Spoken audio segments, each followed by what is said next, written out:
Important update about YouTube playlists. Hey everyone. We've received many messages asking why our YouTube playlists aren't showing up. Do we create YouTube playlists? Yes, we absolutely do. So why can't you see them? Honestly, we're not sure. We've been in contact with YouTube support for several months now, but we still haven't received a clear answer or solution. After much discussion, our team has decided to take matters into our own hands. We believe the issue might be related to the number of playlists we've created on a single channel, possibly too many. Our solution? We're launching 2 additional YouTube channels, giving us a total of 3. This way, we can organize our audiobooks better and avoid the playlist visibility issue in the future. This change only affects our YouTube audience. If you're a patron supporter, you can still access all our audiobooks by visiting the collection menu on Patreon. Thanks so much for your time and continued support. Happy listening, replied. Is just a verbal thank you enough? Yukino raised an eyebrow. What do you want? Makoto took out his phone. Can you let me take a few pictures? You've seen my photography skills, I'm sure you'll be satisfied. Yukino scoffed coldly. You just want to take pictures of my legs, right? Exactly. Yukino mocked. You're still so honest. Thank you for the compliment. This time, Yukino didn't say the usual don't even think about it. After all, the person had helped her so much in the afternoon. Taking a few casual pictures wasn't a big deal, and his photography skills were flawless. So she agreed.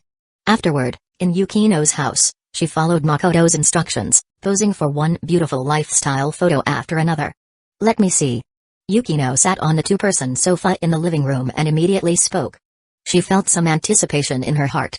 Makoto sat next to her and handed her the phone. Yukino didn't mind that he suddenly sat so close and took the phone. After all, yesterday she had even held him. Once there's a first time, there will be a second. As Yukino was admiring her photos, secretly praising how good he was at taking her pictures, she noticed something. Makoto was looking at her legs. Your eyes? Yukino reminded him. Oh, sorry. Makoto seemed to realize his mistake. Just as Yukino was about to continue admiring the photos, someone had promised to behave but immediately made a move. Her body trembled, and her cheeks turned crimson. Because Makoto had grabbed her smooth calf. And he lightly spoke. Did you anticipate this step? No one had ever touched her legs before, especially not in such a steady and controlled manner, feeling the skin on her legs. Yukino felt a variety of emotions welling up inside her. She glared at him with a red face, but the words "let go" didn't come out. Instead, Makoto's voice broke her defense. Is it so hard to admit you care? Yukino froze on the spot. Of course, she understood. The last time he said this, he was mocking her for clearly caring about him but never being straightforward. But this time, he had clearly already noticed her thoughts. He'd been waiting to ambush her. He said he liked her legs, and he meant it. Makoto followed through. So he grabbed, and in an instant, it was as if he'd melted her. The living room was silent for a moment, and Yukino, almost resigned, turned her blushing face away, saying, if you dare do anything crazy, you're done for, Fushimi. But Makoto was smiling. Bro, you smell so good. Of course, he didn't do anything rash, just contentedly playing with her beautiful leg. It was white, smooth, and the feel was just as good as he had expected. Excessively good. A genuine leg play. Despite just casually toying with it, Yukino's whole body seemed to go limp as she leaned on the sofa, her face flushed and silent. This was bad. She thought this to herself for the second time. The feelings she had wanted to obscure had finally become clear. Meanwhile, Makoto thought, today's memory must be preserved. She had studied so hard all afternoon. He absolutely couldn't waste her effort. The cream puffs on the table were probably unstable, wobbling in the dish as if foreshadowing the future. Chapter 43, Making Mistakes. It's just human nature. In the following days, Makoto's time loop followed a very healthy routine. Studying music composition. Exercising. Tutoring Yukino in professional knowledge. Playing with her legs. Studying. Wanting to play, but Yukino wouldn't allow it. Studying. Yukino finally gave in. This continued, and both Makoto and Yukino could clearly feel their progress. Especially Makoto. For the first time, he experienced the perversion of a genius girl. Originally, he thought he would need to stay in the time loop for half a year, but in less than 2 months, his physical strength far exceeded his previous self. Starting from running 5 kilometers with a heavy load, to 20 kilometers. Afterward, he simply took it a step further, carrying Yukino on his back and running laps early in the morning. Yukino was both anxious and angry, finally using her Aikido. Then she retreated at lightning speed. He earned Yukino's defeated CG. She got Makoto's MVP result screen. A win-win. Every afternoon, she would pretend to stay calm while Makoto played with her legs. Perhaps because she had never been subjected to such stimulation before, every time, it was almost always just after Makoto started, Yukino would go limp and fall. This is what they call, youth has no price. Yukino melts the moment she's in his hands. Several times during this period, Yukino's embarrassment reached its peak, and she wanted to angrily snap at Makoto, but then she remembered that when she went to shower at night, as soon as she lowered her head, there was an even more powerful sprayer. She immediately lost her courage. So during this time loop, she was both angry and grateful toward Makoto. Grateful for him helping her improve significantly. Angry because it seemed like he had become addicted to touching her. He's a pervert. Yukino concluded. The time loop should end now. Makoto decided. On the first day after the time loop ended, Makoto returned to his normal school life. In the morning, he still chatted with Itsuki, and occasionally Yumiko would squeeze in, asking about his club activities. Yumiko had been curious about this from the beginning but had been repeatedly interrupted by Makoto, so it wasn't until now that she started asking. Supernatural Investigation Club? Isn't that the film club? After hearing Makoto's explanation, Yumiko's reaction was the same as Yutaha's. Makoto smiled and asked, is the school's film club really that impressive? I haven't been to see it, but I guess it's average. Hardly anyone around me talks about it. Exactly. Exactly what? Only someone from the Supernatural Investigation Club could take pictures of you that beautifully. Yumiko blinked in surprise, then couldn't help laughing. I see you're quite the smooth talker. She was clearly intrigued. One hand pressed on Makoto's desk, she leaned down at the waist, her body inclining forward, and her flowing hair dropped down with the motion, sending a pleasant scent of shampoo wafting toward Makoto. When does your club meet? I want to come visit. She said it just like that. Itsuki, sitting nearby, frowned as she listened. In her mind, visiting a club like that should be done more politely, right? After all, there are other members in the club. If an outsider suddenly barges in, who's to say it wouldn't disturb the others? But Yumiko didn't think about any of that. She wanted to visit Makoto's club, and since she considered him a friend, she just said so outright. The first club activity should be on Saturday. Makoto replied. In the afternoon, right? I'll come hang out at your place then. It's settled. Sure. Makoto agreed, then brought up another topic. By the way, how did you feel about the photos I sent you last time? They were amazing. I think your photography skills could actually be worth charging for. You could totally make money from it. As soon as the topic came up, Yumiko's beautiful face lit up with a smile. She also noticed Itsuki listening nearby, but didn't pay her any mind. At this moment, all her attention was on Makoto. Whether it was the club he'd formed or his photography skills. She cared about both. Some of it came from pure curiosity, and some from a teenage girl's admiration for a talented peer. And that admiration was exactly what Makoto wanted. If you ever want to take more photos, just contact me anytime. Deal. Girls who love beauty never refuse pretty photos.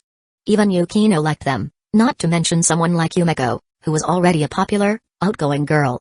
By lunchtime, Makoto saw an amusing scene in the cafeteria. Yukino had been invited to sit with Akika. She hadn't even brought a bento today. It clearly wasn't laziness. It was probably that the intense and eventful time loop experience had left her too distracted to bother with cooking. Naturally, Makoto was also invited by Akika. While he was off getting food, Yukino glanced at the 5 Nakano sisters sitting around her and felt momentarily dazed. She hadn't thought about it much before, but now that all 5 were gathered beside her, the sight was dazzling. Even as a girl herself, she had to admit. They were really attractive. And so, her thoughts turned to Makoto. That guy probably wasn't just aiming to be friends with Akika. The other 4 girls were likely targets too. Thinking this, her mood suddenly soured. Yukino Shida, you don't look like you're doing so well today. Akika had been watching closely. Yukino replied calmly, why do you say that? Akika smiled. I noticed you zoning out a lot today. Like just now, right after you sat down, you were clearly lost in thought. So she has a sharp side after all? Yukino was surprised. She had assumed Akika was just a bit scheming, but ultimately low-level in terms of ability. Akika, don't go prying into people's private matters. Itsuki interjected. She even turned to Yukino and said, sorry, Akika's just like that sometimes. Always looking for drama. In Itsuki's eyes, Yukino was a fellow club member. Since they'd be working together in the future, she genuinely wanted to build a good relationship. It's okay. Yukino replied in a rare gentle tone. Because Makoto had told her. Itsuki was a girl who took things seriously. That kind of personality was something Yukino admired. But Akiko hadn't let go of her curiosity yet and deliberately asked, "Yukino Shida, did you not get enough rest?" Spoken casually, but heard with meaning. The mention of not resting well instantly triggered Yukino's memories of that time. Her legs being relentlessly adored by a certain someone. And how she had started feeling it herself. Yukino quickly masked her expression and replied in a flat tone, "No, I just remembered something." After speaking, she saw Akiko staring at her with interest, and thinking about Akiko's close relationship with Makoto, she unconsciously added, "I made a mistake recently." Akiko smiled. "Made a mistake? It's just human nature. Everyone makes mistakes." "You all seem to be having a lively conversation," Makoto said as he returned with his tray. At the sound of his voice, Yukino's beautiful legs under the table involuntarily pressed together. Akiko immediately lost interest in Yukino. Today, she didn't have to go to the film set. So she had a plan. Chapter 44, Cucumber Sage. Akiko. During the afternoon PE class, Makoto was once again playing volleyball with a few classmates. Unlike last time, he had the idea to test his explosive power this time. So when he jumped high and delivered a terrifying spike, the look in his classmates' eyes changed. With the speed of that spike just now, it wasn't that they couldn't receive the ball. It was that they simply didn't dare to. The volleyball hit the ground with a heavy thud and then bounced high into the air, flying off to who knows where. "Fushimi, are you going all out now?" Even Makoto's teammates raised the question. "I haven't really used much strength yet," Makoto said, shaking his arm, feeling that he still had more power to spare. "You call that not using strength?" Clearly, none of the classmates believed him. Fortunately, thanks to the internet these days, everyone had already seen clips of professional volleyball players' insane explosiveness, so they weren't too scared to keep playing just because of Makoto's power. Everyone unanimously agreed. Makoto had definitely been holding back last time. Some other students nearby also witnessed the moment. Like Hayato. He looked in the direction the volleyball had bounced with a stunned expression, muttering to himself, if the club president saw that, he'd probably go all out to recruit Fushimi for the soccer team. What Makoto showed just now wasn't just explosive strength. Agility, speed. He saw it all clearly. Watching Makoto laughing and chatting with his classmates, he couldn't help but recall what Makoto had said last time. "I feel like I'm busy every day, but I don't even know what I'm busy with." That line stuck with him because it reflected his own current situation. On the girls' side, quite a few were paying attention too. There were only 2 good-looking guys in the class. With Hayato just chatting with friends and nothing worth watching, they might as well enjoy Makoto's athletic prowess. Yumiko stood among a few friends, arms crossed, nodding appreciatively as she watched. The more outstanding Makoto's performance, the more attention he drew from the girls. And that made her even happier. After all, aside from Itsuki, she believed she had the best relationship with Makoto in the whole class. Of course, that was her own judgment. "Yumiko, do you think Fushimi will join a volleyball club?" That spike was insane. A friend next to her asked. "Absolutely not. He has his own club. There's only so much energy one person has," Yumiko replied confidently. There was something else she didn't say aloud. "If Makoto gets too busy, how will he take pictures for me in the future?" She had already made up her mind. She was going to turn Makoto into her personal photographer. Only then could she keep getting beautiful photos regularly. And their relationship would have a reason to continue. Thinking of that, she couldn't help but feel a bit lucky. Good thing she had taken the initiative to chat with Makoto a few times early on. Otherwise, she might have missed out on such a capable friend. To be honest, she initially paid attention to Makoto just because he was good-looking.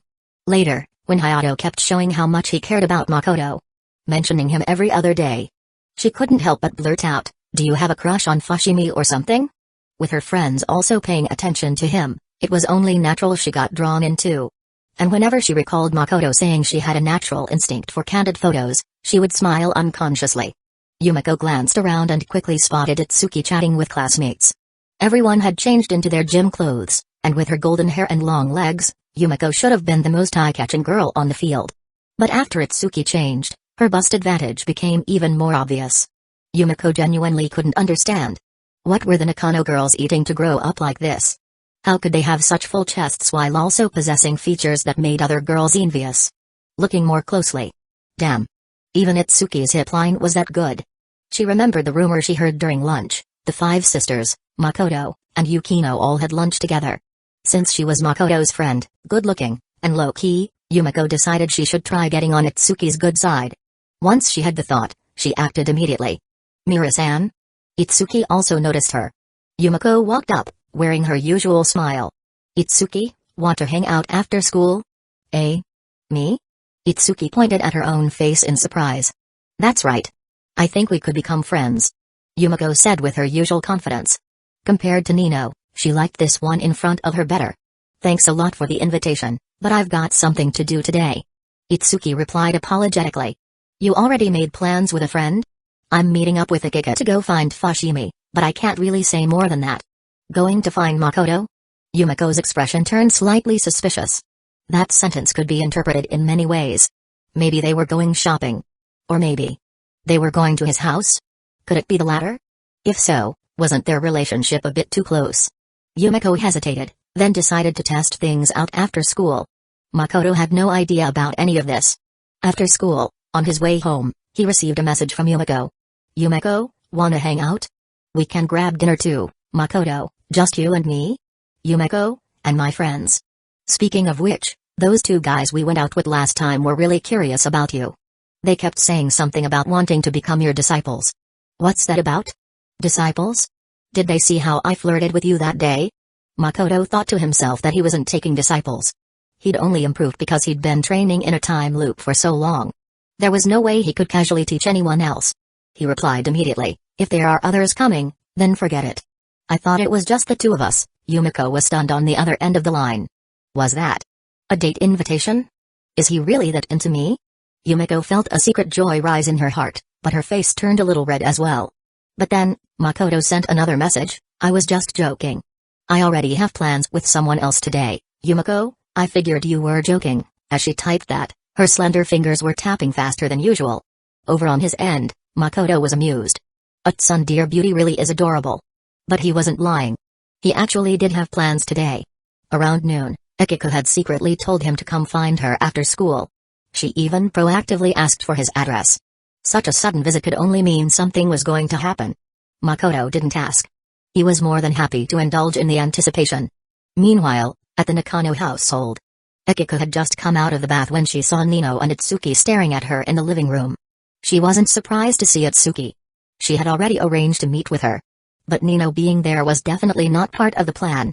"You just got home and immediately took a bath. Got a date?" Nino asked, eyeing her suspiciously.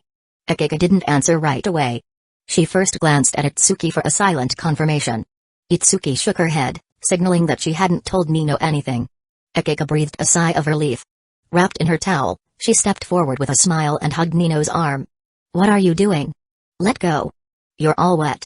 I really don't want to change clothes right now." Nino freaked out instantly, trying to pull away in disgust. Akiko clung tightly to her little sister and said with a smile, "Me and Itsuki are about to do something really fun. Nino, do you want to join us?" "What is it?" Nino stopped struggling. "A classmate at school said something funny today. She said that if all five of us dressed the same, there's no way anyone could tell us apart." "What's so fun about that?" Nino looked puzzled. The five of them had always been good at pretending to be each other. They even used to play identity-swapping games when they were kids. But they weren't children anymore. She didn't see the fun in doing that now. Akiko grinned. "What if I told you that I plan to swap identities with Itsuki and go visit Makoto's house? To test whether he can recognize me or not? Still think it's boring?" Nino froze. She turned to Itsuki in disbelief. "You're going along with Akiko's nonsense?" Itsuki replied sheepishly, "Akiko promised to bring me delicious food regularly if I did." Nino looked at them both with clear disdain. "You two are seriously the worst." Then, she raised her chin proudly. "But I'm joining you." Akiko's smile didn't waver. She had expected this response from Nino all along. There's a saying, it's better to redirect than to block. Nino was strong-willed, had great leadership skills, and cared deeply about everyone. If she kept hiding things from Nino, it would only cause unnecessary trouble later. Better to let Nino know early about her closeness with Makoto. That way, when she and Makoto eventually became a couple, Nino would be able to accept it. And maybe even give her blessing as a family member. Yes, Akiko was already thinking far ahead. After all those late-night practice runs she'd done in private with cucumbers, she had already become a cucumber sage. Cucumber sage Akiko was absolutely confident in handling Makoto's weapon and killing intent. Chapter 45. Had your fun? Now it's my turn. In Akiko's original plan, she and Itsuki would impersonate each other and go to Makoto's house to begin their little performance. But the performance was just a superficial excuse. Her real intention was to spend more time with Makoto. Her thought process was clear. Itsuki was the serious and diligent type.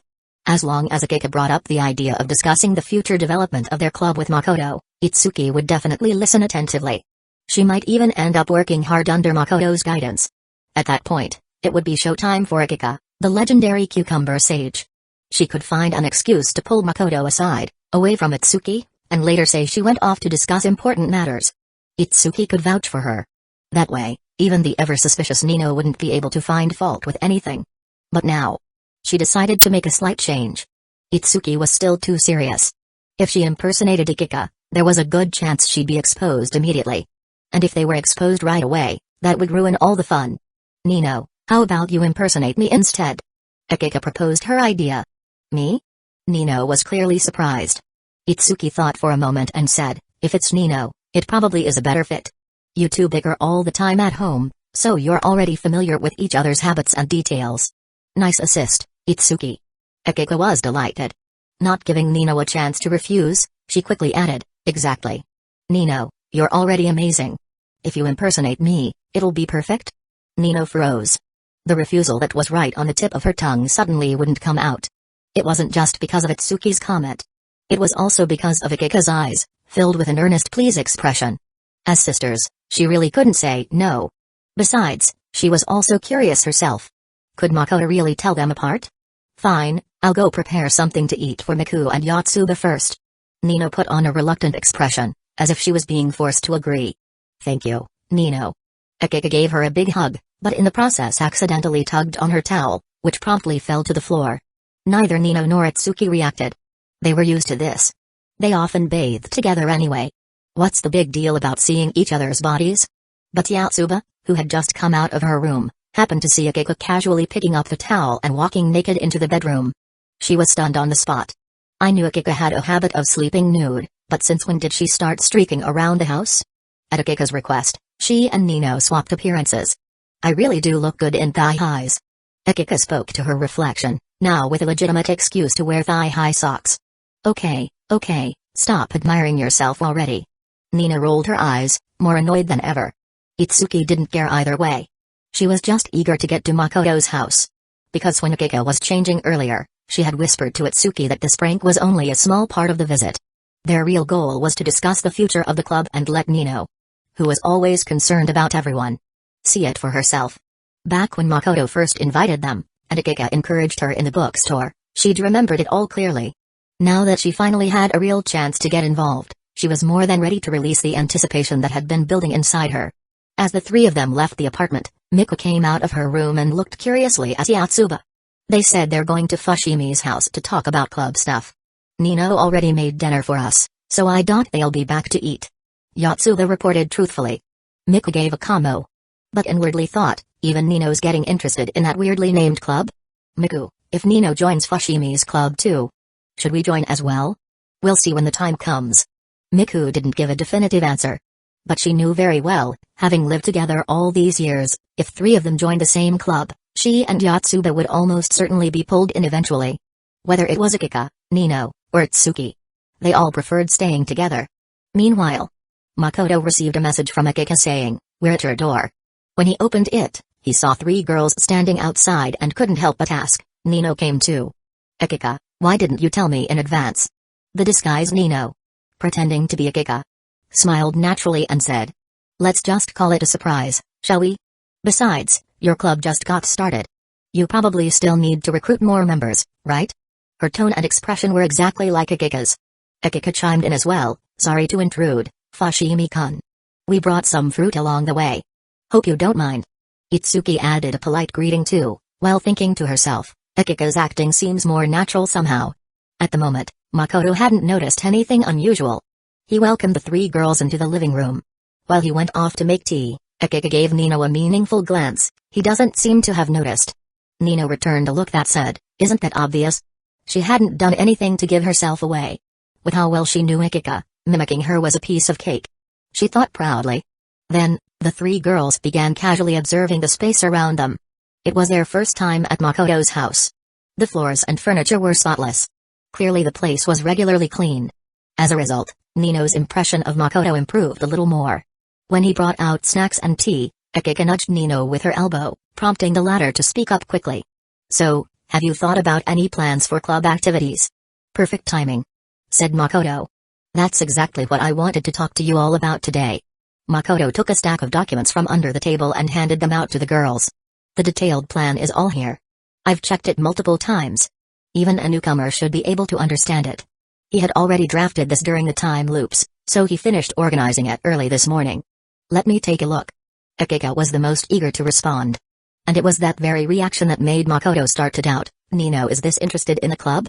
Or did Akiko talk to her about it at home? The three girls each looked through the documents for a while before Itsuki was the first to speak. You made this plan all by yourself?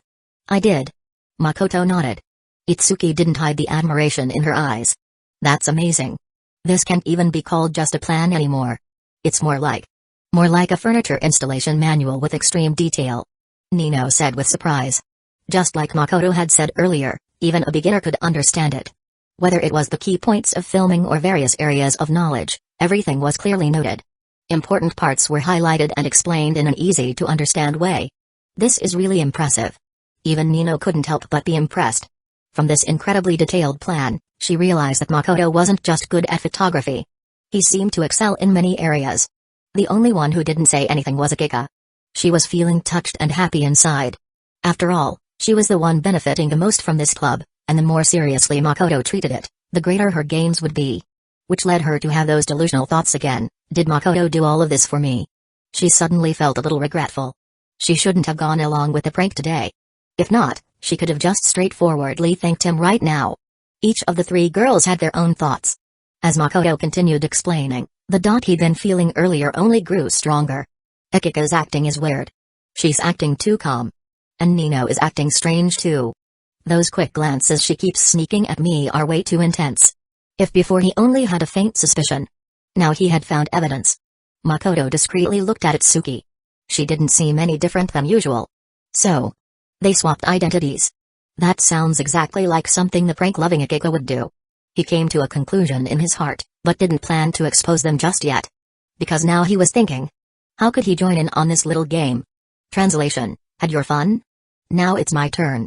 And just then, Nino suddenly asked, can I take a look at your room? She didn't have any hidden agenda, just genuine curiosity about what the room of a boy who'd left such a good impression would look like. But as soon as she said that, Makoto smirked inwardly. Thank you for the opportunity. Now I know exactly how to join your role-playing game. Of course you can. Nino, you girls go ahead and keep looking. If you have any questions, just ask. With that, Makoto stood up. Nino, completely unaware she'd been found out, followed with a face full of anticipation. Akiko watched their backs, nervously fidgeting with her fingers. I haven't even been in his room yet. As Makoto and Nino entered the room, Itsuki glanced at Akiko. Regret it now? Akiko gave an awkward smile. I told you this childish game was pointless. You insisted on dragging me into it, and even pulled Nino along too. Itsuki sighed and went back to reading her copy of the plan. Akiko tried to cover her embarrassment. I'm not regretting it. I'm just curious why Nino agreed to do it. She's probably just curious about Fushimi-kun's room. Itsuki pointed out the truth, and then delivered another sisterly jab. Of course, I can also tell that you're even more curious than Nino. If you could, you'd probably want to go in there yourself. I'm just a little bit curious. But it's not a big deal. It's just a room visit. It's not like they'll shut the door and hide in there. Akiko laughed, trying to act relaxed. But right after she said that, thud. A sound came from that direction. The door that had been left open earlier had just closed shut. Akiko's smile froze. Nino. What are you doing? Itsuki mumbled, puzzled. Did she accidentally bump the door? Meanwhile, inside the room, Nino was panicking like crazy. She'd barely stepped inside for 5 seconds when Makoto suddenly shut the door. And most importantly, he was walking straight toward her. She instinctively backed up until her back was against the door. What's wrong? Could it be? You have something private to talk about, so you wanted to avoid Nino and the others? If that's the case, I'm really looking forward to it. Nino stayed in character, still playing the light-hearted, casual Akiko. Makoto didn't speak right away. He lifted one hand and planted it firmly on the door behind her, cornering her in a classic cape-down pose. The next second, Nino, heart pounding, heard him say with a smile, wanna play, Akiko? Wait a second. Play what? You can't mean me, right? Just how close are these two? Nino was completely stunned, her mouth wide open from shock and nerves. Perfectly cosplaying that one reaction meme. Chapter 46, Nino wants to escape in the living room. Ever since the bedroom door suddenly closed, Akiko found herself unable to sit still. Yet Itsuki calmly said from the side, "It's not like Fushimi would do anything to Nino. Why are you so restless?" Akiko pointed out the crucial detail, "But the problem is, he doesn't know it's Nino pretending to be me. You're overthinking because you care too much. Nino's not an idiot. If she really felt uncomfortable, she'd speak up right away." Itsuki sighed a little, thinking Akiko was getting too carried away. Akiko paused. That's true. After Itsuki pointed it out, she did feel a bit more at ease. After all, she knew Nino and Makoto had only just met. There was no way anything would happen between them. Looking at it that way, the door closing earlier must have just been from the wind? Akiko reassured herself with that thought. Meanwhile, in the bedroom, Nino was far from calm like Akiko and Itsuki imagined. The moment she was pinned against the door in a cave-down pose by Makoto, her heart nearly leapt out of her chest. Her breathing grew rapid from nerves, her ample chest heaving quickly. She was ready to blow her cover right then. But at that moment, Makoto smiled and said, "Akiko, you're really cute, huh?" "Eh?" Nino froze. Then she realized. He was teasing her. So this is how you two usually interact? As she relaxed, her curiosity about Akiko and Makoto's relationship only deepened. Mimicking Akiko's tone, she pouted, "You're being kind of mean. I almost got scared, you know." Was she still going to keep the act going? Makoto had thought she would give herself away at this point. He hadn't expected her to stay so committed to the role. "Nino, seriously, I'm crying." With a plan forming in his head, he withdrew his hand and casually said, "Didn't you say earlier that all those things were wearing you out? How's your body feeling now?" "All those things?" That must be what Itsuki mentioned. Akiko's secret. Nino's eyes flickered. "I'm feeling fine now. Thanks for asking." "Fine? Didn't you say yesterday that your muscles were sore?" Makoto asked with a puzzled look. Crap. Something outside the script had come up. Nino had no idea Makoto was bluffing. She thought Akiko really had said that, so she quickly adjusted her answer. "What I meant was, I've been paying extra attention to rest these past few days. I'm feeling much better now. I knew you'd be stubborn about it. Whatever. Go lie down on the bed first. I'll give you a massage." "What? On the bed?" Nino was stunned. "Akiko, your relationship with him. Are you already close enough to just hop into bed with him?" Makoto smiled teasingly. "What are you thinking? I'm just talking about giving you a massage to help with muscle soreness. I've actually studied this a bit." "Oh really?" Nino hesitated. "Maybe I should just blow my cover after all? Go into bed for a massage." Just hearing that made her feel shy. Then Makoto said, "It's perfect timing, with Nino and Itsuki out there looking over the plan. We can talk privately about your situation. Honestly, I still think you need to manage your time better. Otherwise, you'll just keep napping during the day, and your studies will suffer even more." Hearing that, Nino finally made up her mind. This was the perfect chance. Not only to investigate their relationship but also to uncover Akiko's secret. "You're right. I really should pay more attention to that." Blushing, Nino walked over to the bed. "It's fine. Just a normal massage." He looks completely serious. He won't try anything inappropriate. She comforted herself as she bit her lip, closed her eyes, and lay down on the bed. The motion wasn't subtle.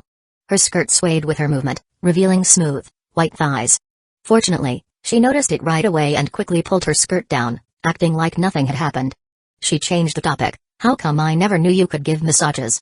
"Well, I used to have a lot of free time, so I picked up some random skills. There's a saying. You can never have too many skills." Makoto was actually telling the truth this time. My instincts were right. He just seriously wants to help Akiko relax. Nino relaxed a lot. "I'm going to start now," said Makoto. Nino quickly added, "Sure, but I think just getting a massage is kind of boring. Chat with me while you're at it." "What do you want to talk about?" Nino pretended to be casual. "Anything's fine." "Oh right, I kind of want to talk about those things. After all, you're my only male friend, and I'm happy to share the things I've seen and experienced elsewhere with you." After saying that, she praised herself in her heart. What a genius she was to find a conversation hook so quickly. But Makoto was thinking, no wonder she hasn't come clean yet. She's trying to dig for information. He smiled and said, "That's fine. I've been curious about how you've been getting along with the elders over there. If there's anything troubling you, don't bottle it up. Talk to someone." "Elders? Where exactly does Akiko go after school?" Nino fell into thought. But the next moment, she couldn't think anymore. Because Makoto began the massage. A very proper, professional massage. Makoto had practiced massage techniques during his time loop experiences and had long since reached professional level. As he seriously massaged Nino's back, even through her clothes, the girl could still feel the warmth of his hands. More importantly, the pressure was just right. It felt really good. It felt so good she trembled slightly, and even felt like letting out a soft moan. "How's the pressure?" Makoto asked deliberately. Very nice." Nino unconsciously closed her eyes, her entire body and mind relaxing. All the fatigue from daily life and school seemed to melt away at that moment. Her tense muscles softened. That dreamy, tingling sensation quickly spread throughout her whole body, amplifying with each passing second. Her legs instinctively pressed together, her lashes quivered, and waves of pleasure and comfort flooded her mind. In the end, she couldn't hold back. Her lips parted slightly, and a soft, cat-like hum escaped her mouth. So comfortable. Is this how well Akiko has it all the time? No, from the way he talked earlier, Akiko probably hadn't experienced this before either. So I'm the first one to feel this comfortable? Lying on the bed in bliss, Nino thought proudly, looks like I've scored big today. As for gathering intel, she had completely forgotten about that. Meanwhile, hearing her happy little hums, Makoto knew it was time to strike. So he said gently, "Nino." "Huh?" Nino suddenly opened her eyes and looked back. She almost thought she misheard. But Makoto still wore that gentle expression, just as I suspected. "You're Nino, not Akiko." Nino froze. Her fair face instantly turned red. Shame, awkwardness, and the anxiety of being exposed rushed in, making her instinctively want to run. But Makoto had already anticipated this. He pressed a hand gently against her back and said, "Don't feel embarrassed. I figured it out. This was probably Akiko's idea for a prank, right?" "Yes, it was Akiko." Nino nodded without thinking. At that moment, all she could think was, since he already knows, I might as well sell Akiko out and save myself the embarrassment. Makoto continued, "I thought so. Akiko mentioned you to me before. She said you're the one who always worries about everyone at home, always caring for others. You're the most reliable one." Nino stopped trying to get up. Blushing, she lay back down, and though she tried to maintain its sundear tone, she couldn't suppress the smile tugging at her lips. "At least she knows how great I am. Seriously, she's always pranking me at home." Makoto chuckled. "That explains your tense muscles. Probably all that worrying and work you've been doing for everyone else. Is that so?" Nino thought about it and found it made sense. "So for now, just relax. Don't move. I'm not exaggerating when I say I'm really good at this. I can tell. You're definitely skilled." Nino closed her eyes in satisfaction. He's right. I work so hard for everyone. Cooking, cleaning. What's wrong with taking a little time for myself? Seeing that the timing was right, Makoto dropped a bombshell. "What do you think will happen if we walk out and you pretend you haven't been exposed? What kind of reaction will Akiko have?" Nino's eyes lit up. "She'll be dying of curiosity, probably freaking out inside, but she won't be able to ask directly because she's still pretending to be me. He really knows how to talk. No wonder Akiko gets along with him so well." The balance in Nino's heart began to shift. She lifted herself slightly and looked back with a cheerful smile. "Are you planning to help me prank Akiko? If you want, I'll play along." Makoto replied. Then he changed the subject. "Next, I'm going to massage your legs." Nino blinked, a little shy. "Legs too? I'm not even wearing thigh highs. If he touches my legs directly, won't that feel kind of weird?" Makoto remained patient. "If you're not comfortable with it, that's fine." Hearing that, Nino hesitated for a moment but decided to go ahead and enjoy it. It's not like he has bad intentions. And he really does give amazing massages. Seriously, they feel so good. A trustworthy boy really is completely different from a female friend. Akiko can't monopolize a friend like Makoto. With a bit of mischief in her heart, Nino lay back down and said coolly, "I don't really need a massage, but since you're such a pro, I'll leave it to you." And right at that moment, the system interface popped up. "New mission triggered. Nakano Nino has come to trust you. She really likes you as a friend. However, as a grown man, forming a friendship with a beautiful girl is no easy feat. Your mission, in front of both her and her father, tell him, you can rest assured and entrust Nino to me. Note, this mission is only considered complete if you obtain verbal approval from Nakano Maruo. Mission reward, a gift from Nino." As expected, after the beginner missions, everything got harder. And now, to trigger future missions, the target either had to care about him deeply or have intense interest in him. Which meant, maybe even Nino herself hadn't realized it, but she was already starting to make a move. Makoto recalled his previous encounter with Nikana Maruo and had a general idea of how to proceed. At the same time, his hands landed on Nino's lovely legs, and the girl's body tensed instantly. "Please relax," he reminded her. Nino gave a soft in response. "So embarrassing. But so comfortable. And a little ticklish too. Looks like out of the 5, Nino and Akiko will be the focus here, just like that recent cultured fan manga." Chapter 47, 47, Nino is the MVP. Akiko wins by doing nothing. Makoto worked through a full professional routine and completely relaxed Nino. From her shoulders to her back, then to the girl's beautiful legs, and finally, Makoto casually took off her little socks, which she half-heartedly objected to before agreeing. It was during this foot massage that Nino became overwhelmed with a mix of comfort and embarrassment. Long story short, it felt amazing. But maybe a bit too amazing. Even after Makoto stood up, Nino remained lying on the bed, her expression full of shame. She couldn't help it. There was a tiny bit of dampness under her skirt. Hold it in. Keep a straight face. Absolutely must not let him find out. Nino kept telling herself that. "Nino, I'm heading out now," Makoto said just then. Nino immediately opened her eyes, turned her head, and, despite the embarrassment, asked, "What should I do next?" She still remembered the plan to prank Akiko. Originally, she and Akiko had teamed up to prank Makoto, but now that he had figured it out, she couldn't continue the plan. Fortunately, she was really interested in Makoto's suggestion. "You don't have to do anything. Just lie here. Remember, if you want the prank to succeed, you must stay calm," Makoto said, already prepared. Nino asked with suspicion, "Stay calm? Got it. But I really just need to lie here?" Makoto lowered his voice. "You just need to lie here. Akiko will lose her cool all on her own." Nino didn't get what he meant at first. Then Makoto opened the door and walked out. She heard Akiko's deliberately composed voice, "You two done with the tour?" Then Makoto, "Tour's done. What about her? Why hasn't she come out yet? She's lying down inside. Hey, where are you going?" Accompanied by Makoto's faint surprise, Nino heard a flurry of hurried footsteps. The next second, Akiko appeared at the bedroom door. When she saw Nino lying sideways on the bed, she was completely stunned. For a moment, it was like the sky had fallen. Looking at that expression on her face, Nino couldn't hold it in. She burst out laughing. "PFFT, ha ha ha. What kind of face is that?" Just like Makoto had said, Akiko instantly lost her composure on the spot. But before she could say anything, Itsuki's voice came from behind, "Why are you just standing at the door? What's wrong with Nino?" Itsuki also came over. She saw Nino lying on the bed and paused for a second too. Nino remembered what Makoto had said. "Stay calm." She slowly sat up and yawned. "What's wrong with you two?" Itsuki was visibly shocked. "Why are you on Fushimi's bed?" When Akiko heard the word bed, her beautiful face completely fell. "You small furious face." JPG Nino lazily replied. He said, "I've been overworked lately and my muscles were tight, so he gave me a little massage."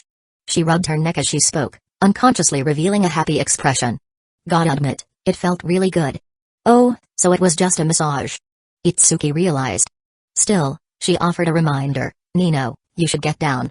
What kind of girl lies on a boy's bed like that?" "Nino, call me Akiko." Itsuki. This time, Akiko reacted, "Wait. You mean, he didn't realize you were pretending to be me?" "That's right." Nino found her expression quite amusing. Akiko, however, didn't find it amusing at all. She bit her lip, her pale little hands clenching into tight fists. "That kind of treatment should have been mine. It should have been mine. Why did I even suggest we do this role-switching prank? I'm such an idiot." Akiko was genuinely frustrated. She hadn't even experienced that kind of pampering herself, and now Nino had beaten her to it. Even though she could tell from Nino's demeanor that nothing had really happened between her and Makoto, she could still clearly see that satisfied, blissful expression on Nino's face. Is he really that good at massages? Akiko couldn't help asking. Nino immediately perked up. He's amazing. I seriously think he learned from a professional. There's no way he could be that good otherwise. Seriously? Itsuki's curiosity was piqued too. I swear I'm not lying. If you don't believe me, Itsuki, you could ask him to give you a massage sometime. You're friends with him anyway. As for Akiko, though.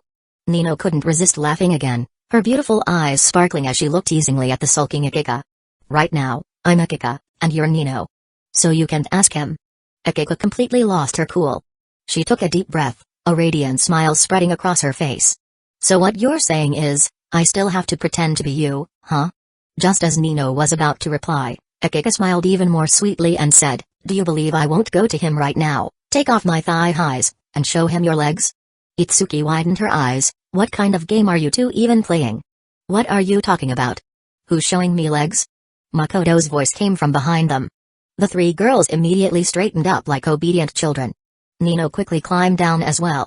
Seeing Makoto wiping his hands with a tissue, she suddenly blushed, remembering that he had just given her a foot massage. Makoto noticed and explained, "Don't worry, there's no smell. I was just about to start cooking, so I washed my hands first." He was telling the truth. Nino's cuisine indeed had no smell.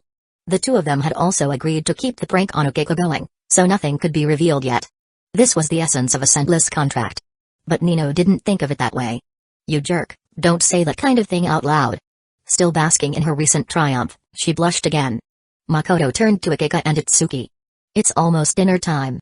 Why don't you two stay for dinner? Then we'll take you up on that." Akiko replied quickly.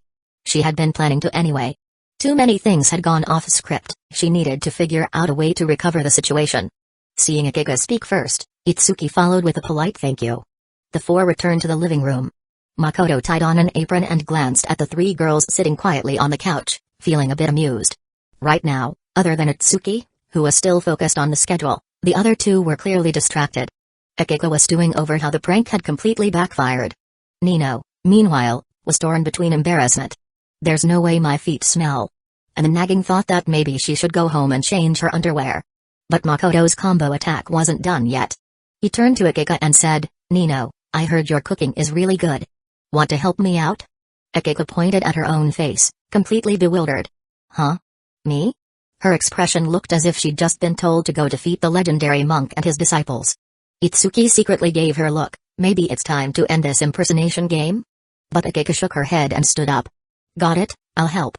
Although the prank had gone south, the fact that Makoto thought she was Nino and invited her into the kitchen wasn't necessarily a bad thing. After all, being in the kitchen meant you could sneak a taste. What exactly she'd be sneaking, though? She wasn't quite sure. As the two entered the kitchen, Itsuki muttered, "Akiko actually went with him. Is she even going to be any help?" Nino curled her lips, popped a cookie into her mouth, and said, "She's the one trying to show off. It's none of my business." She paused, swallowed the cookie, and smiled proudly. "This round of the prank? I'm the MVP. She just rode my coattails to an effortless win. Look at her, didn't lift a finger." Itsuki rolled her eyes. "Do you still care about that? Aren't you worried this might'll end badly?" "What's there to end badly? The prank was Akiko's idea. If she's no help in the kitchen, it's her own embarrassment." Nino was completely unconcerned. Just then, Itsuki posed a new question. If Akiko's cooking can't help Makoto, then why did she still go with him? Why not just come clean about the prank? Nino was stunned. "Yeah. Why?" Right then, the doorbell rang. "Akiko, it should have been me." Insert Yugi meme. Chapter 48, Small Workshop, Heavy-Handed Style. Kitchen. After tying on the apron, Akiko didn't help Makoto with chopping vegetables. She took off the wig without hesitation, puffed her cheeks, and glared at Makoto. The anxiety and frustration in her eyes were practically overflowing. "Makoto, I'm not Nino, I'm Akiko." Afraid he wouldn't believe her, she added, "The one outside is the fake. I'm the real Akiko." Her tone and expression oddly reminded Makoto of that viral internet meme before he transmigrated. "I'm the real milk dragon." "So, you two switched identities?" Makoto responded as if he'd just realized. Akiko nodded hard. "Right, it was just supposed to be a prank." "Then who came up with the prank?" "Me." "I see. So the one who came up with it was you, but the one who carried out the whole plan was Nino. That makes her the MVP, and you're just lying down to win." "No way. I seriously played the role of Nino. I didn't want to ruin the prank. I was the one who proposed the plan and came over in the first place. Without me, Nino wouldn't have had a chance to perform." "Makoto, if you always look at things like this, it's easy to diminish people's efforts, you know." Akiko launched into a long rebuttal. On the surface, she was defending herself. But inside, she was thinking, who's going to make up for the massage I missed? Even though I haven't experienced it yet, Nino got there first. As one of the 5 sisters who grew up together, she knew all too well how subtle their changes in mood were. Just from the content and relaxed expression Nino had earlier, Akiko even suspected Nino was so pleased she might have been able to hear splashing water sounds. After all, they were all teenage girls. Having that kind of reaction was normal. As the two talked, Itsuki's voice called from the living room, Fushimi, I think you've got a visitor. Makoto poked his head out of the kitchen. Itsuki, could you help me get the door? I'm in the middle of cutting vegetables. Okay. Itsuki popped another cookie into her mouth, then got up and walked to the door. But as soon as she opened it, she exclaimed in surprise, Ms. Matsuke's. Standing at the door was Mayu, wearing loungewear and holding a grocery bag. Eh? You're Itsuki? Mayu had met the quintuplets before, though she still had a hard time telling them apart. But Itsuki, being Makoto's classmate and with that distinctive oji on her head, was easy to recognize. As Mayu entered the living room, she noticed Nino and paused in surprise again. Why are there two girls at Makoto's place? And the next moment, Akiko poked her head out from the kitchen. Oh? Ms. Matsuke's. Good afternoon. Oh, hello. Seeing a third beautiful girl appear, Mayu was finally starting to feel a little overwhelmed. Did I come at a bad time? That thought soured her mood just a bit. At that moment, Makoto walked out. Perfect timing, Ms. Matsuke's. I was just thinking. If you didn't come today, I was going to invite you over for dinner anyway. Oh really? Mayu couldn't help but smile. Then I came at just the right time? You could say it's perfect timing. Makoto smiled back. That little bit of gloom in her heart instantly vanished, and she quickly handed him the bag. I bought some beef. Let me help you in the kitchen. You're a guest today. Just relax in the living room. Makoto gestured toward Akiko beside him, indicating he already had help. That's when both Nino and Itsuki realized Akiko had removed her wig. Meaning the prank was over. So Nino also took off her disguise. Although Mayu noticed, she didn't think much of it. She nodded politely at Makoto. Got it. Then I'll just wait for dinner. She even gave him a sweet, generous smile. That scene instantly sparked confusion among the girls of the Nakano family. Akiko was thinking, so the rumored angelic teacher really is this general in person. Nino was thinking, Ms. Matsuke's is so tiny. Paired with the way she just spoke, anyone who didn't know would think she's a little sister from next door. Itsuki was thinking, is it just me, or is Ms. Matsuke's way gentler with Makoto than she is at school? There's even a kind of docile vibe. After exchanging a few short words with Mayu, Makoto returned to the kitchen with Akiko. Ms. Matsuke's really is gentle. Akiko said while helping carry the plates, sighing emotionally. Makoto nodded in agreement. Yeah. Compared to her, your mischievous personality really makes her seem more like the younger one. Akiko covered her mouth and giggled. Can I take that as a compliment? That you're calling me mature? Why are you as narcissistic as Yuki no Shita? Eh? Yuki no Shita's a narcissistic? Akiko received new information. Then she suddenly remembered to put aside Yukino and the like for now. She still had something important to do. Without waiting for Makoto to speak, her eyes blinked, and her soft, fragrant body moved closer, making a very cute expression and tilting her head. You gave Nino a massage benefit, so what about me? Makoto put down the kitchen knife and opened his arms wide toward her. Akiko's beautiful eyes lit up, and with a mock-shy tone she said, a hug? I think that's not enough. Though she said that, her body was very proactive and leaned straight into Makoto's arms. It had to be said, the five sisters really had well-shaped bodies. Even though it was just a simple leaning in action, Makoto could feel an astonishing springiness. Holding her slender waist, Makoto lowered his head and leaned close to her shimmering little ear, saying, playing cute doesn't work on me. Akiko's body trembled slightly. The two were so close that Makoto's warm breath blew on her ear and neck, making this girl who was good at arguing but had no real experience blank out for a moment. This time, the shyness on her face was genuine. The watery color in her eyes rippled with bashfulness as she slowly raised her flushed cheeks and met Makoto's gaze. Why say I'm playing cute? Am I not cute? She bit back her shyness, trying to continue speaking. Makoto laughed as soon as he heard that. Trying to create a romantic atmosphere, huh? Alright, I'll help you. Makoto gazed into her eyes, tightened the hand around her waist, and deliberately said, you look cute like this right now. Akiko quickly responded, then what would be even cuter? Makoto never liked hiding things, he spoke frankly, you're wearing knee-high socks today, and they really look great on you. In an instant, Akiko's body tingled. She almost collapsed softly into his arms. Because she understood what Makoto meant, I want to play with your legs. This simple and blunt straightforwardness immediately destroyed her immature disguise. She instinctively glanced at the half-open door, pushed off from Makoto's embrace, then acted as if nothing had happened and walked to the door. Her elbow bumped the kitchen door closed. The next second, she sat on a chair, cheeks flushed red, kicked off her slippers, and slowly lifted her beautiful legs wrapped in knee-high socks. She sounded like Mayu possessed her, speaking in a soft and sweet voice, you're only allowed to play for a little while, Big brother. Makoto was deeply impressed. No wonder she was the eldest of the 5 sisters. Just that sudden soft change in voice was enough to make someone stand up. At that moment, Akiko remembered something. Makoto had called her legs delicacies. Though she didn't dislike being licked by him, this was the kitchen, and there were others outside. What if she got turned on while he was licking? So she shyly added, "You're only allowed to play, no licking." Small workshop, heavy-handed style. Chapter 49, Small head daddy, big head son. Akika's cooking skills were not very good, and on top of that, she was currently affected by Makoto, making it even harder for her to help with cooking. After a while, Makoto washed his hands and started chopping vegetables. She leaned weakly against a chair and rested for a full 10 minutes before recovering. "I'll help you," she said, holding on to the chair as she stood up. At this moment, her smooth, fair legs were completely exposed to the air, and under the kitchen light, the saying really applied, so white they seemed to glow.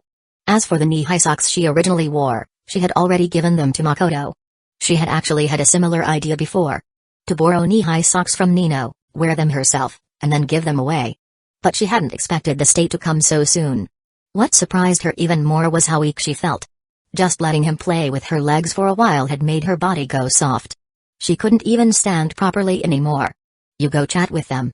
Leave the rest to me," Makoto said. Akika understood he was concerned for her, so she deliberately said, "You don't think I'm too weak now, do you? I was just taking a short break. I noticed you're pretty stubborn," Makoto said, then gave a look toward the knee-high socks in his pocket. "Are you sure you want to leave the socks with me?" Akika slyly blinked. "Don't you like them?" "I don't really have that kind of collecting habit. By the way, aren't you worried about Nino questioning you?" "Don't worry, I know how to handle Nino." Thinking that she really couldn't help much, Akika opened the front camera on her phone, tidied her hair, and then left the kitchen. Makoto was still savoring the earlier benefit.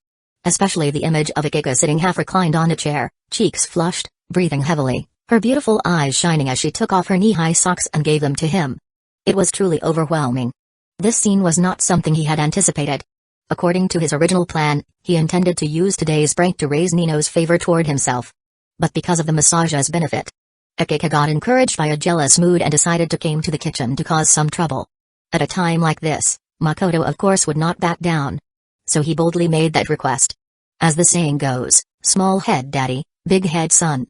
He had to admit, he really was controlled for a while just now. Living room. Akika returned nonchalantly and sat down. With her personality, she quickly joined the conversation.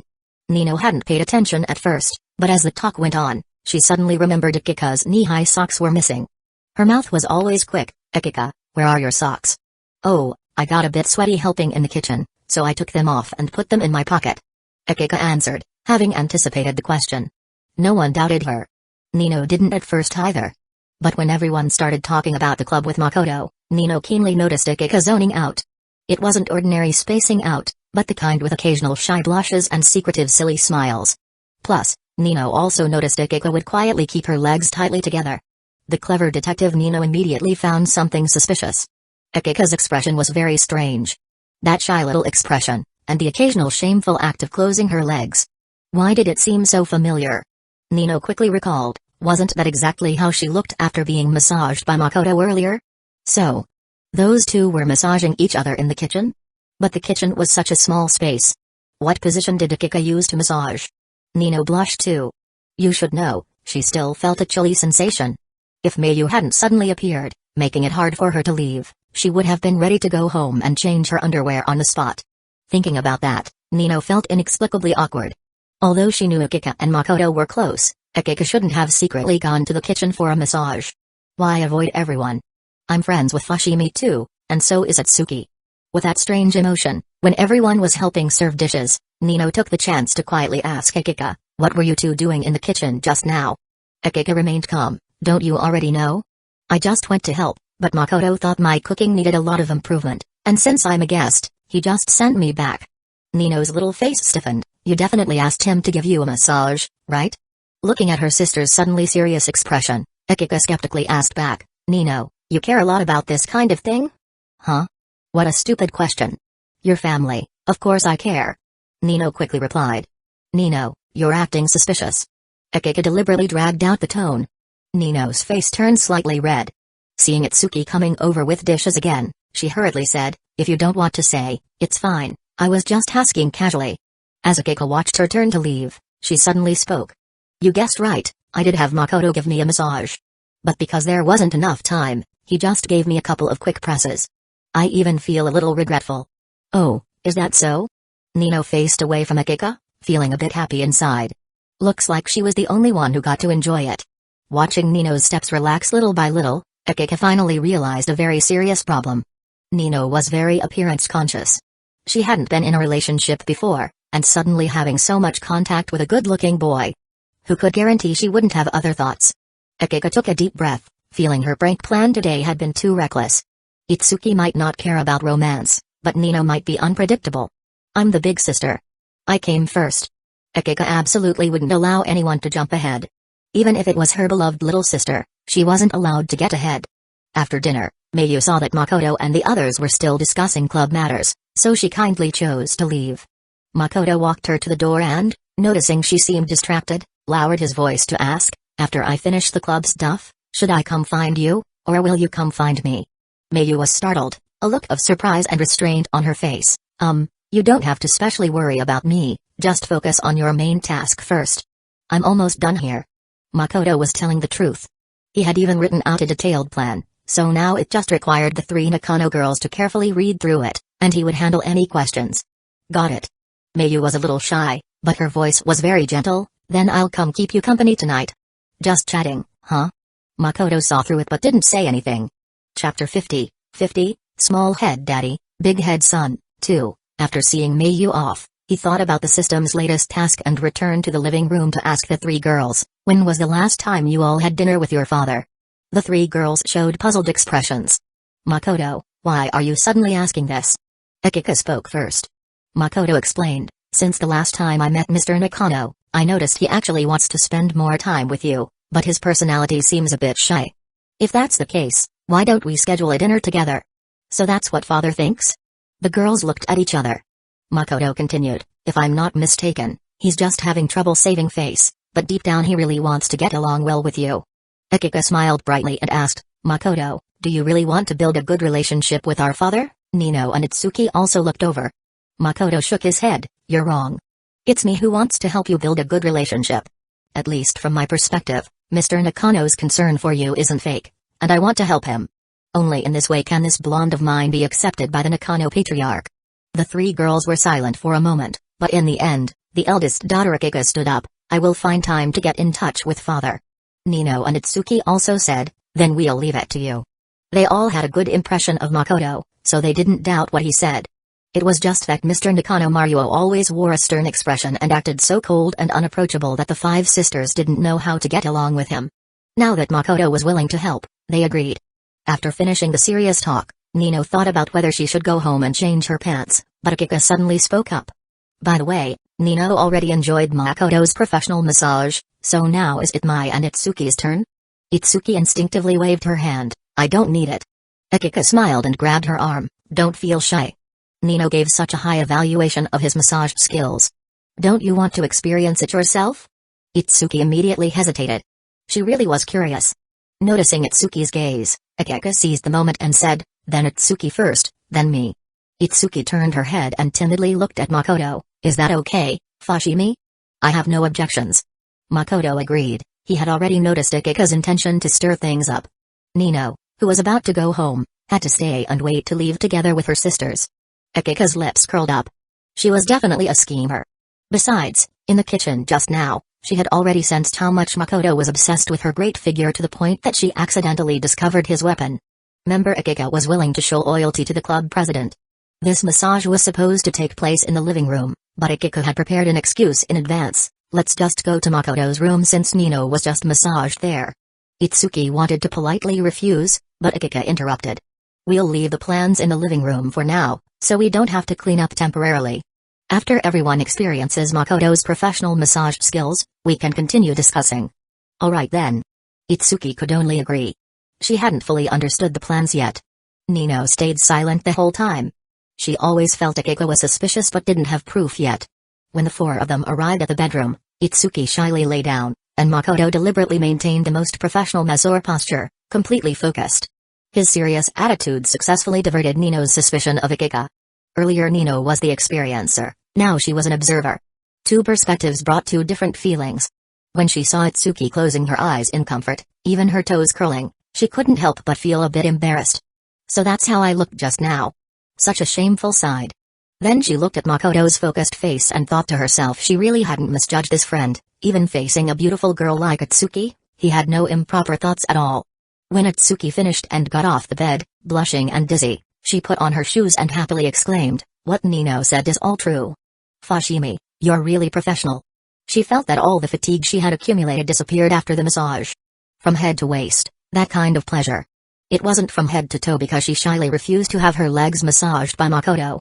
Nino muttered inwardly, "Itsuki, you missed the best part." Remember, she had been massaged to the point where she was about to go home to change pants. "Thanks for the compliment. If you're satisfied, it means I've mastered the skill," Makoto replied, sneaking a glance at Akiko. Sure enough, the girl secretly winked at him, then said to her two sisters, "Itsuki, do you want to continue looking at the plans?"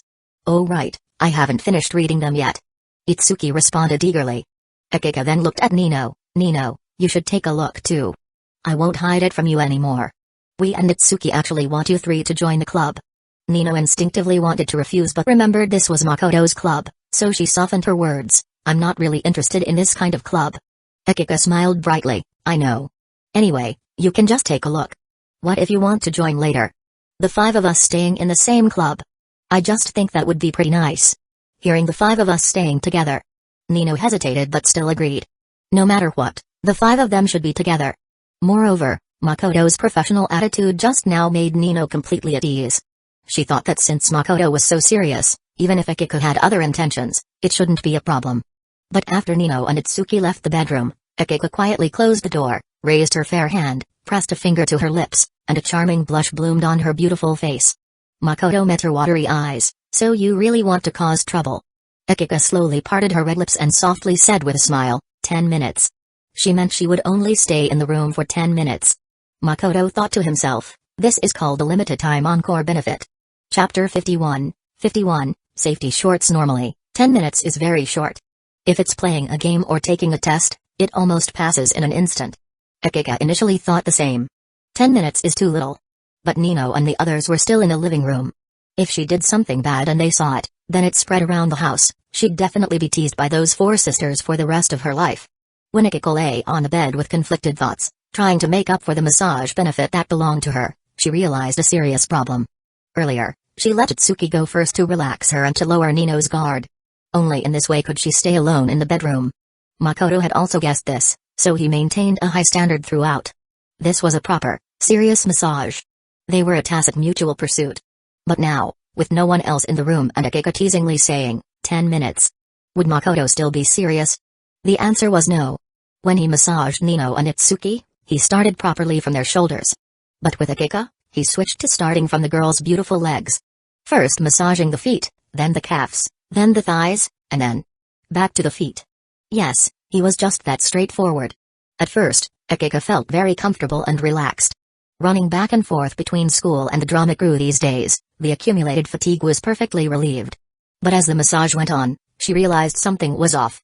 Her face was heating up. Her body was heating up. Her legs felt sore. And a little itchy. Don't move around, you'll affect a professional massage therapist's performance, Makoto said seriously.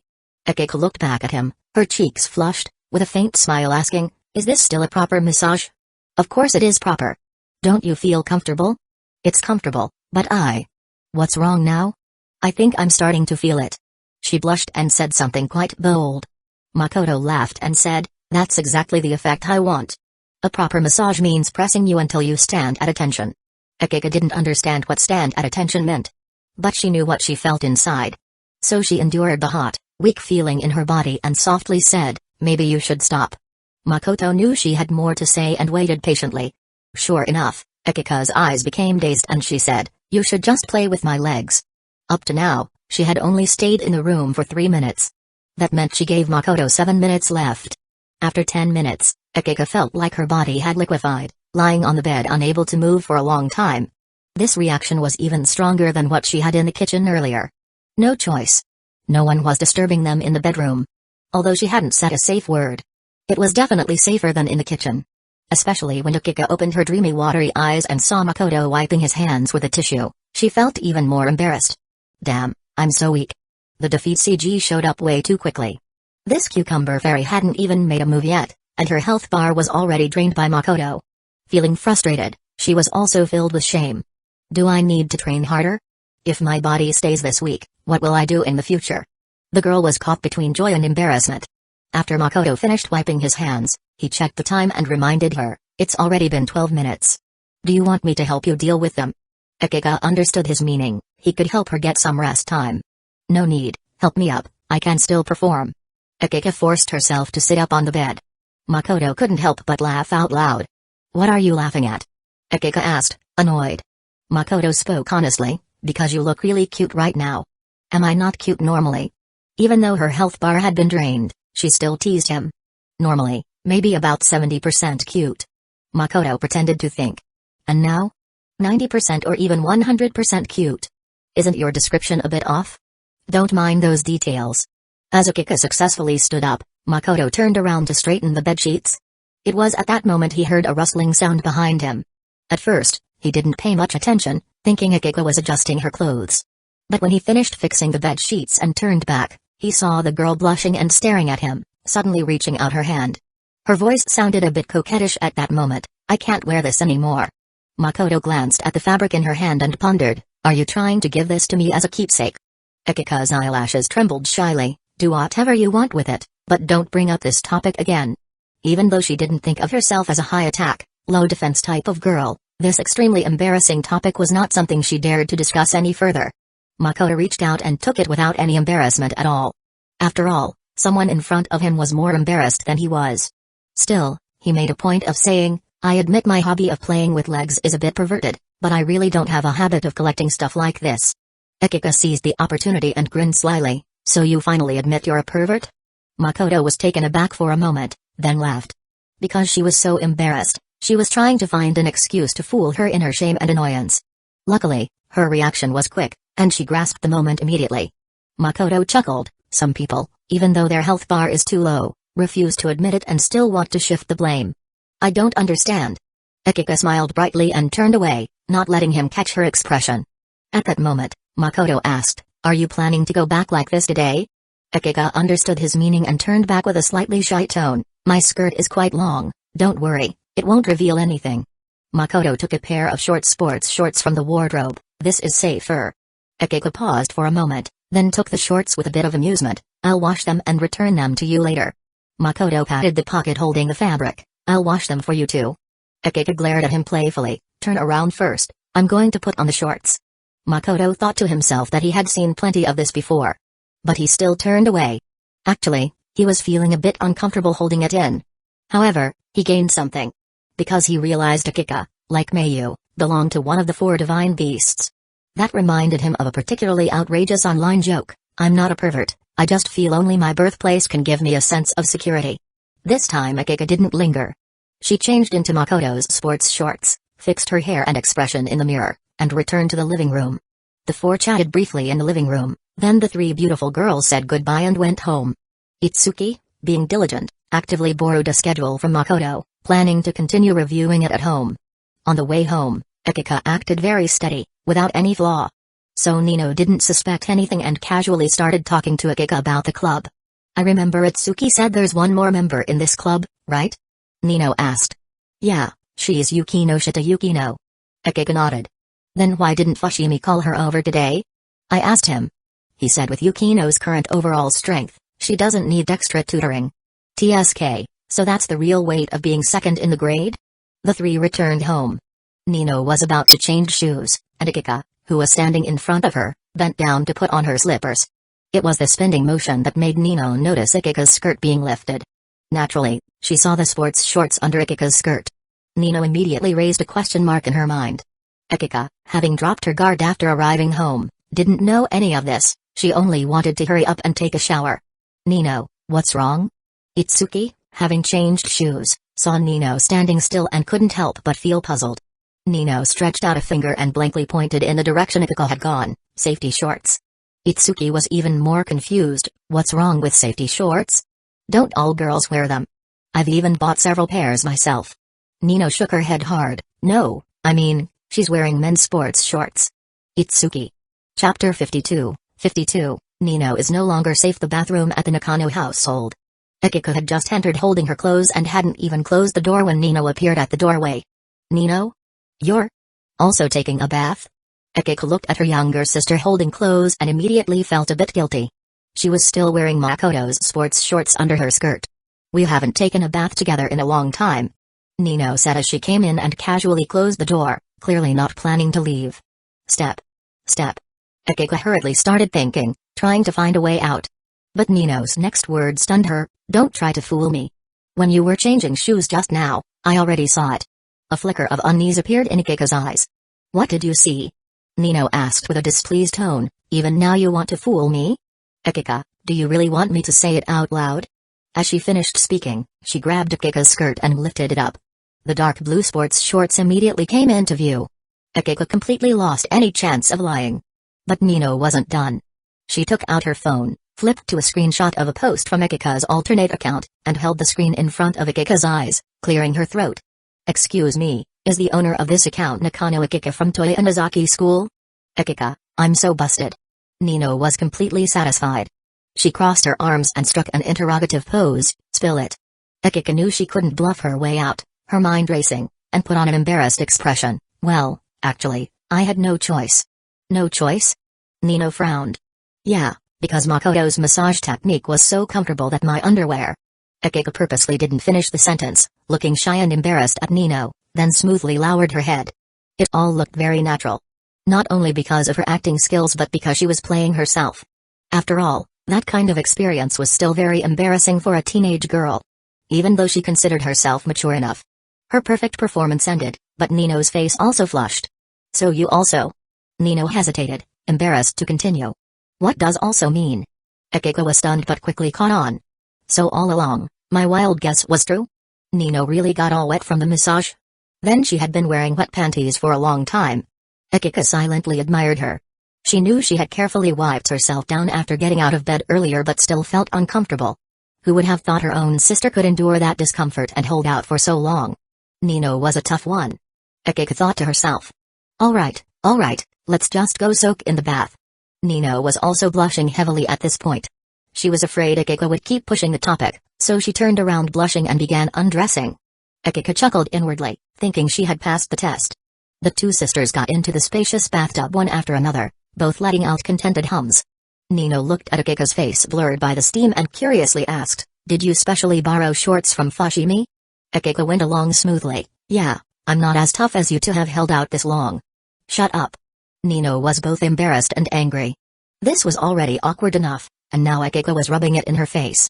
How could she stand it? Akiko stared at her sister's shy face and suddenly asked, Nino, what do you think of Makoto? Nino was stunned. Why are you asking that all of a sudden? Just curious. You can say whatever you want. TCH, I feel like you're trying to stir something up again. Nino rolled her eyes at her sister. But she didn't think much about it and looked up at the steam-filled ceiling, saying, He's pretty impressive. For example? Don't you already know? Whether it's cooking or being serious about things, he's pretty good. Oh, and his massage skills are amazing too. I suspect he started learning that since he was a kid. Hearing Nino's answer, Akiko quietly sighed with relief. Her sister's words showed just a normal admiration for someone capable. So for now, Nino was still safe.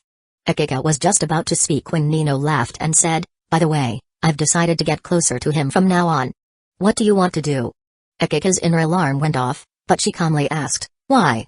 Nino smiled easily. I think he's a pretty nice guy, and his cooking skills are top-notch.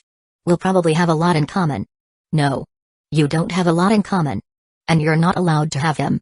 Akiko pursed her lips and fell silent. Nino still spoke comfortably. Next time when I have time, I'll check out your club.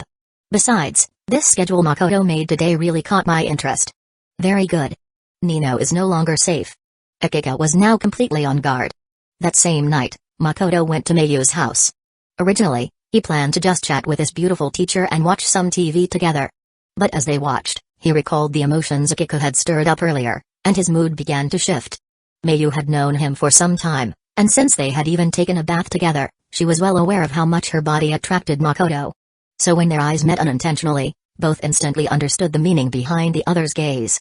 Makoto didn't even have time to speak before Mayu blushed, her shy yet seductive eyes flickering as she slowly raised her hand to pull her hair back.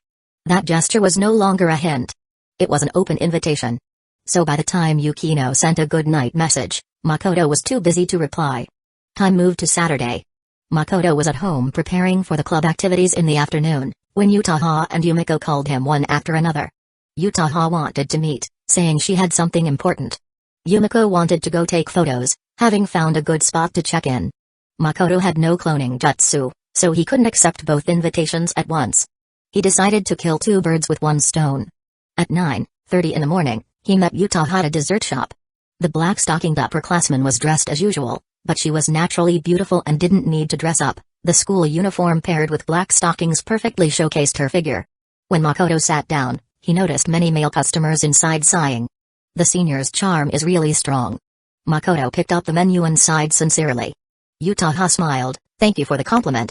She had long noticed the men stealing glances at her, but was used to such looks and didn't care. "You order first, today it's on me," she said. Makoto knew she wanted to ask him for advice again, so he didn't refuse. After ordering drinks and food, he asked, "What's the purpose of this meeting, senior?" "There are two things." Utaha didn't want to waste time. She leaned forward slightly, bringing her beautiful face closer. "First, some students told me there's a rumor about us going around school lately, and I guess this rumor will only get worse over time." Makoto nodded. "I heard about this from Hayato." "The first-year Hayama Hayato?" Utaha clearly knew this person too.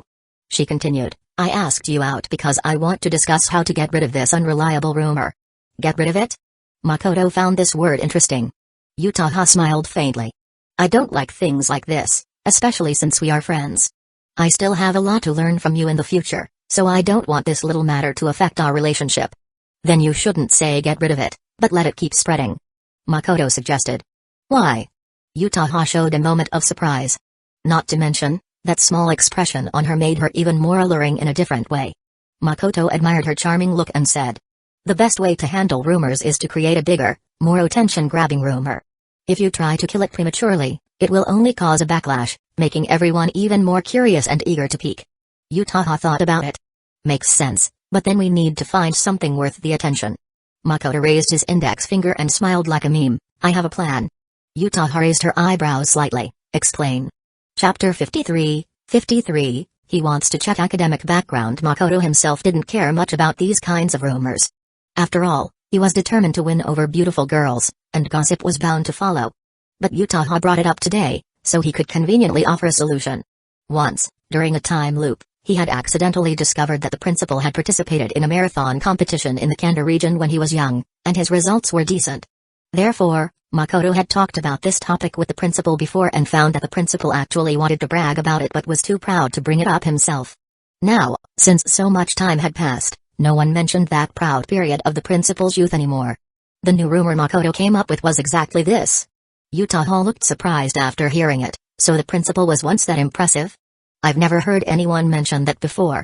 Makoto smiled and said, "The principal is quite old now and has to deal with so many students every day. Unless he lets go of his pride, he can only wait for others to bring this up." Utaha immediately understood. "Son dear. Interesting." She continued, "But if you want to use this topic to distract everyone, isn't it a bit insufficient? That's why we need to work on it. The principal's own results aren't that eye-catching, but we can purposely blur that part when spreading the news. I checked online, and among the runners who competed with the principal back then, many went on to become champions." Makoto gave the answer. Utaha, quite clever, quickly responded, "Makes sense.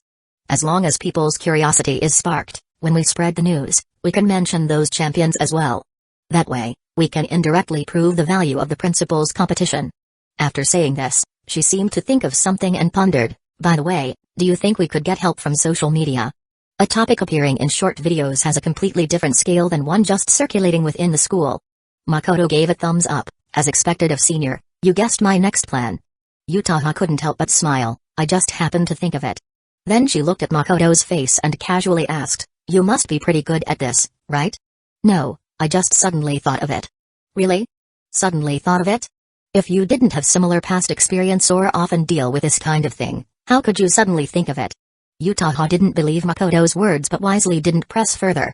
From the kind of affinity he showed, the feeling like they had known each other for years, and how much she had gained from him, Utaha herself admitted she was very interested in Makoto. In some ways, she was somewhat like Yukino. But the difference was, Yukino early on realized Makoto's playboy nature and the many beautiful girls around him, so she said, "Only a fool would date you." Utaha didn't mind those things now. She wanted to improve. To improve drastically. Especially after finding such a compatible boy who could make her keep improving, she was even more unwilling to let go. Possessiveness isn't always only for romantic relationships, friends can have it too. After finishing the first topic, the second thing Utaha wanted to discuss was much simpler. "I've run into some problems recently, and if you're free, I'd like to ask you for advice." Utaha smiled charmingly as she spoke. "Of course, you can mention the payment. As long as it's something I can do, I'll agree." Obviously, she knew that endless taking was not feasible. "We can talk about payment later," Makoto said casually, but thought to himself, "I'm really interested in your black-stockinged legs." But now was not the time. He checked the time on his phone. Yumiko should be messaging soon. Before leaving, he had arranged to meet Yumiko, who said she wanted to shower first. A girl who specially showers to look good before meeting a boy. That's called a woman who dresses up for the one she likes. Makoto wanted to earn Yumiko's reward, and today was just the opportunity. Yumiko's little queen temperament would definitely be at a disadvantage when facing the sharp and strong Utaha. At this moment, Makoto could step in as the mediator. "Do you have other things to do today?" Utaha was sharp and noticed Makoto looking at the time. "Actually, it's not just you asking me out today.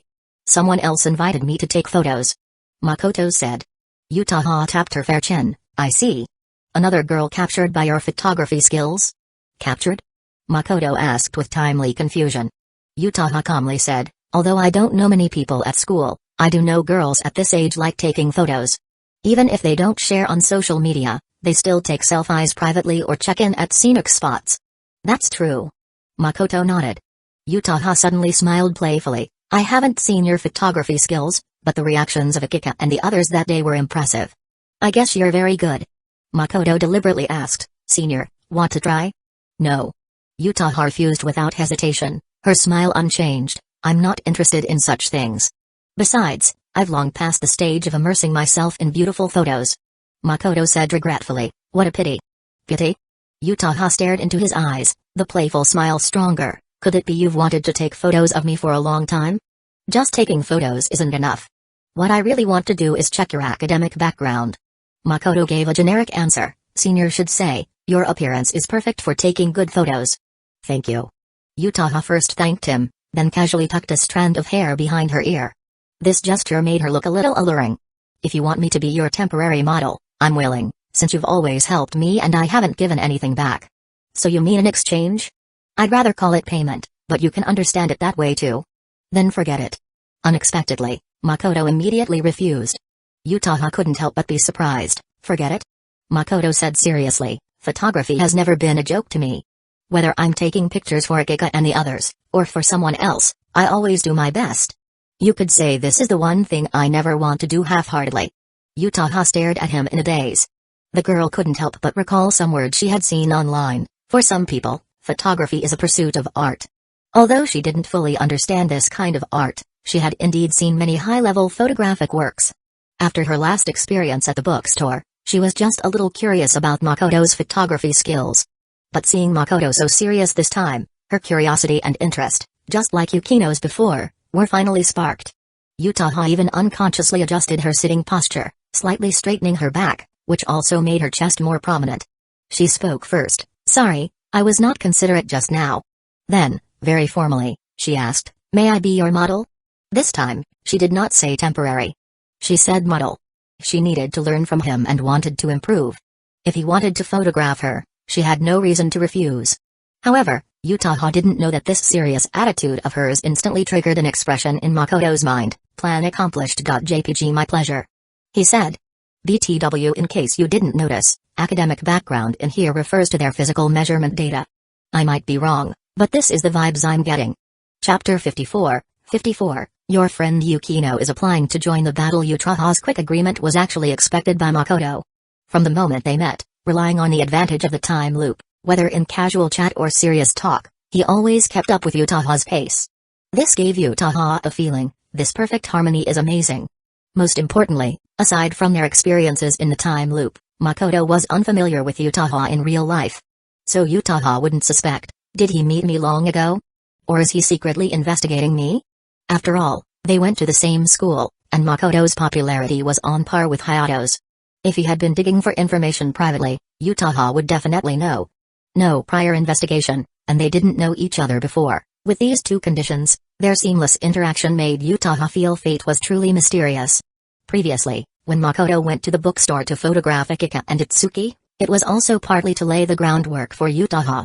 Only by planting this expectation in Utaha's mind in advance, combined with Akika's and Itsuki's surprised reactions, could she develop high expectations for Makoto's photography skills.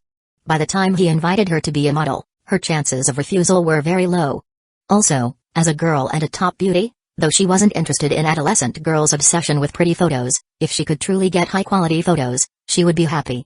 This dog of a man, Fushimi Makoto, had learned a lot during the time loops, and the most useful lesson he found was, never do something unprepared. He wanted to check if someone's academic credentials were genuine, so he had to find the school address first, then figure out how to get past the security guard's blockade, so he could enter the school. Yes, Makoto was seriously thinking about the school, nothing else. At that moment, Yumiko sent a message, I'm heading out, do you want to come pick me up? Makoto, okay, he had already figured out this blonde girl's nature, picking her up meant they could meet earlier. If nothing unexpected happened, she must have put on a lot of effort dressing up today, otherwise she wouldn't be in such a hurry. Makoto got up immediately. I'm going to pick up a friend. What about you, senor? I'll go with you. Utaha stood up as well. But when paying the bill, she thought, normally, wouldn't friends come directly? Why does he have to pick her up? Could it be that Akika? In her impression, Akika was also a very capable girl. In terms of looks and figure, the other girl was not inferior to her. Not long after they left the dessert shop, they suddenly heard behind them, you stop right there. Didn't you hear me? Makoto and Utaha both turned around. A man wearing a mask was sprinting toward them, clutching a woman's handbag, with two police officers in uniform chasing after him. Thief? Utaha guessed. Makoto remained silent. Seeing the masked man getting closer, he seized the opportunity, lowered his center of gravity, and raised his shoulders. This was a lost martial arts technique in the underworld. Iron Mountain Lean.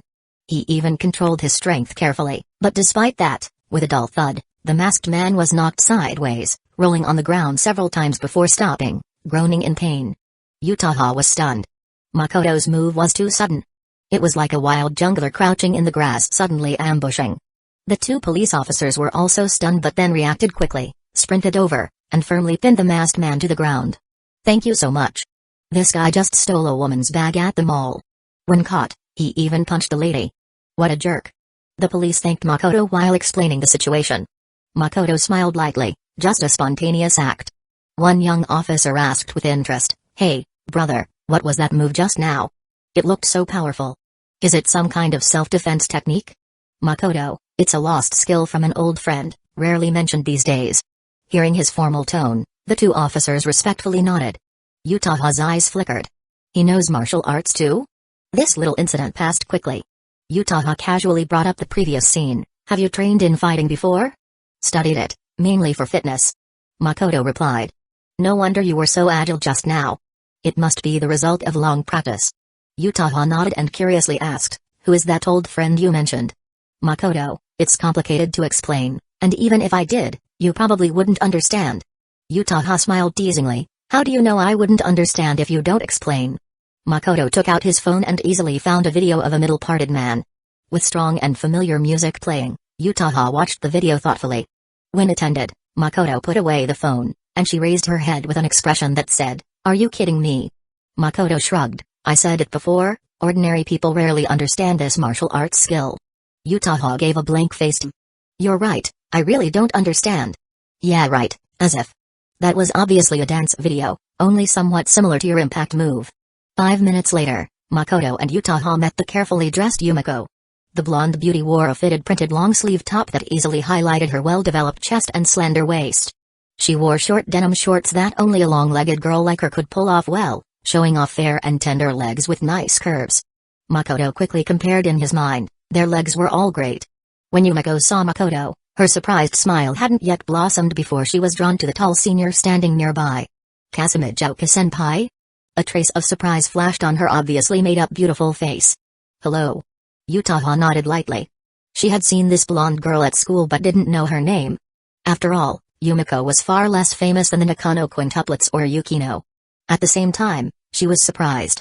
She had just been certain it was Akika, but now another girl appeared. Makoto had long anticipated this and timely stepped forward to introduce them.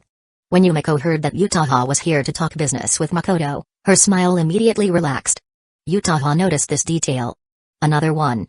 Besides Akika, and the school rumor about Yukino being close to him, now there was also Yumiko. Utaha discreetly glanced at Makoto, thinking, this guy attracts so many beautiful girls, isn't he afraid of trouble? Makoto, have you finished your business? Yumiko wasn't thinking that much, she was here just to take photos. Last time, not only was she satisfied with the photos, but after her parents saw them, they even asked if she had hired a professional photographer. She picked 2 photos to share on social media and unsurprisingly, they received likes from friends. Some girls privately messaged her asking for photography tips and said they were willing to pay. Yumiko naturally chose to ignore them. Because of these things, she was even more determined about her previous idea. Makoto must become my personal photographer. You arrived just in time, we've already finished our business. Makoto said. Then, as if remembering something, he pointed to the senior in black stockings beside him. By the way, Senpai also wants to take photos. Let's do it together, the 3 of us. Huh? She wants to too? Yumiko was stunned and didn't hide her possessiveness. That familiar feeling returned. Last time, Akika was just as wary of me. Utaha was very annoyed. She really didn't want to deal with girls like that. But since she was Makoto's friend, she simply said, that's how it is. Yumiko's chest rose and fell slowly, feeling a bit upset. Before she could speak, Makoto pretended to think, this could actually be a good opportunity. Opportunity? The 2 beautiful girls looked over. Makoto, I thought before, whether it's Senpai or Yumiko, you both have strong personal styles. If there's a chance to photograph you together, the collision of different styles will definitely produce good results. Utaha was slightly stunned. Even with Mira showing hostility towards me, he still seriously thinks about photography? Looks like he really values it. Yumiko was also surprised. Makoto said before photography is art, so today She glanced unwillingly at Utaha. For Makoto's sake, I can't break them up, I have to join them. Makoto lightly stopped the potentially tense atmosphere, inviting the 2 to pick locations, and said, today is a rare opportunity. I'll rent a camera. If the equipment can't keep up, there's no way to fully showcase your beauty. Seeing how serious he was about photography, neither Utaha nor Yumiko said anything further. After the 3 left, a black luxury car on the roadside rolled down its window, revealing a very beautiful face. The face was very similar to Yukino's but more mature. Oh? Isn't his the boy my mother has praised many times? Mother said Yukino seems very close to him. She smiled, took out her phone, took a photo of Makoto and the others' backs, and sent it to Yukino. With the message, the boy you care about ran off with other girls. But big sister will help you. I'll watch where they go and send you the address later. Meanwhile, elsewhere. Yukino had been seriously reading a book, but when she heard her phone vibrate and picked it up, her delicate face immediately darkened. Especially when she saw that photo, her expression grew even colder. Whether it was her sister's teasing that put her in a worse mood, or the 2 very charming figures in the photo, Yukino wasn't sure. She had always thought of herself as very clear-headed. But precisely because of that clarity, she could sharply feel the irritation growing inside her. The experiences they had in the time loop still haunted her dreams, and sometimes she even had to get up in the morning to change her underwear. Although after leaving the time loop she never again let Makoto touch her legs, those memories were real. I'm here seriously preparing for the club activities this afternoon, and you're off on dates with 2 girls? Yukino said this as if giving herself a way out. Then she threw down the photography-related book and stood up to go to her bedroom. She was going to change clothes and then head out. She could predict that once she appeared, those 2 girls probably wouldn't welcome her. But who cared? She, Yukino, was no cowardly lizard. Besides, she had a perfectly reasonable excuse, to ensure the smooth shooting of the short film, so that everyone's preparations wouldn't be wasted. She had to bring that irresponsible club president back and make him kneel and suffer. Your friend Yukino is requesting to join the battle. Do you accept it? Man, I seriously hate Yukino's sister. Chapter 55. Obedient, be good. Makoto had no idea that Yukino was on her way over. After renting a camera he liked, he took Utaha and Yumiko back to the park they had been to last time. But this time, he didn't plan to shoot outside. "Yumiko, your smile needs to be a bit gentler. Senpai, can you turn a bit, just leaving a profile?" Yes, the expression should be cool and aloof.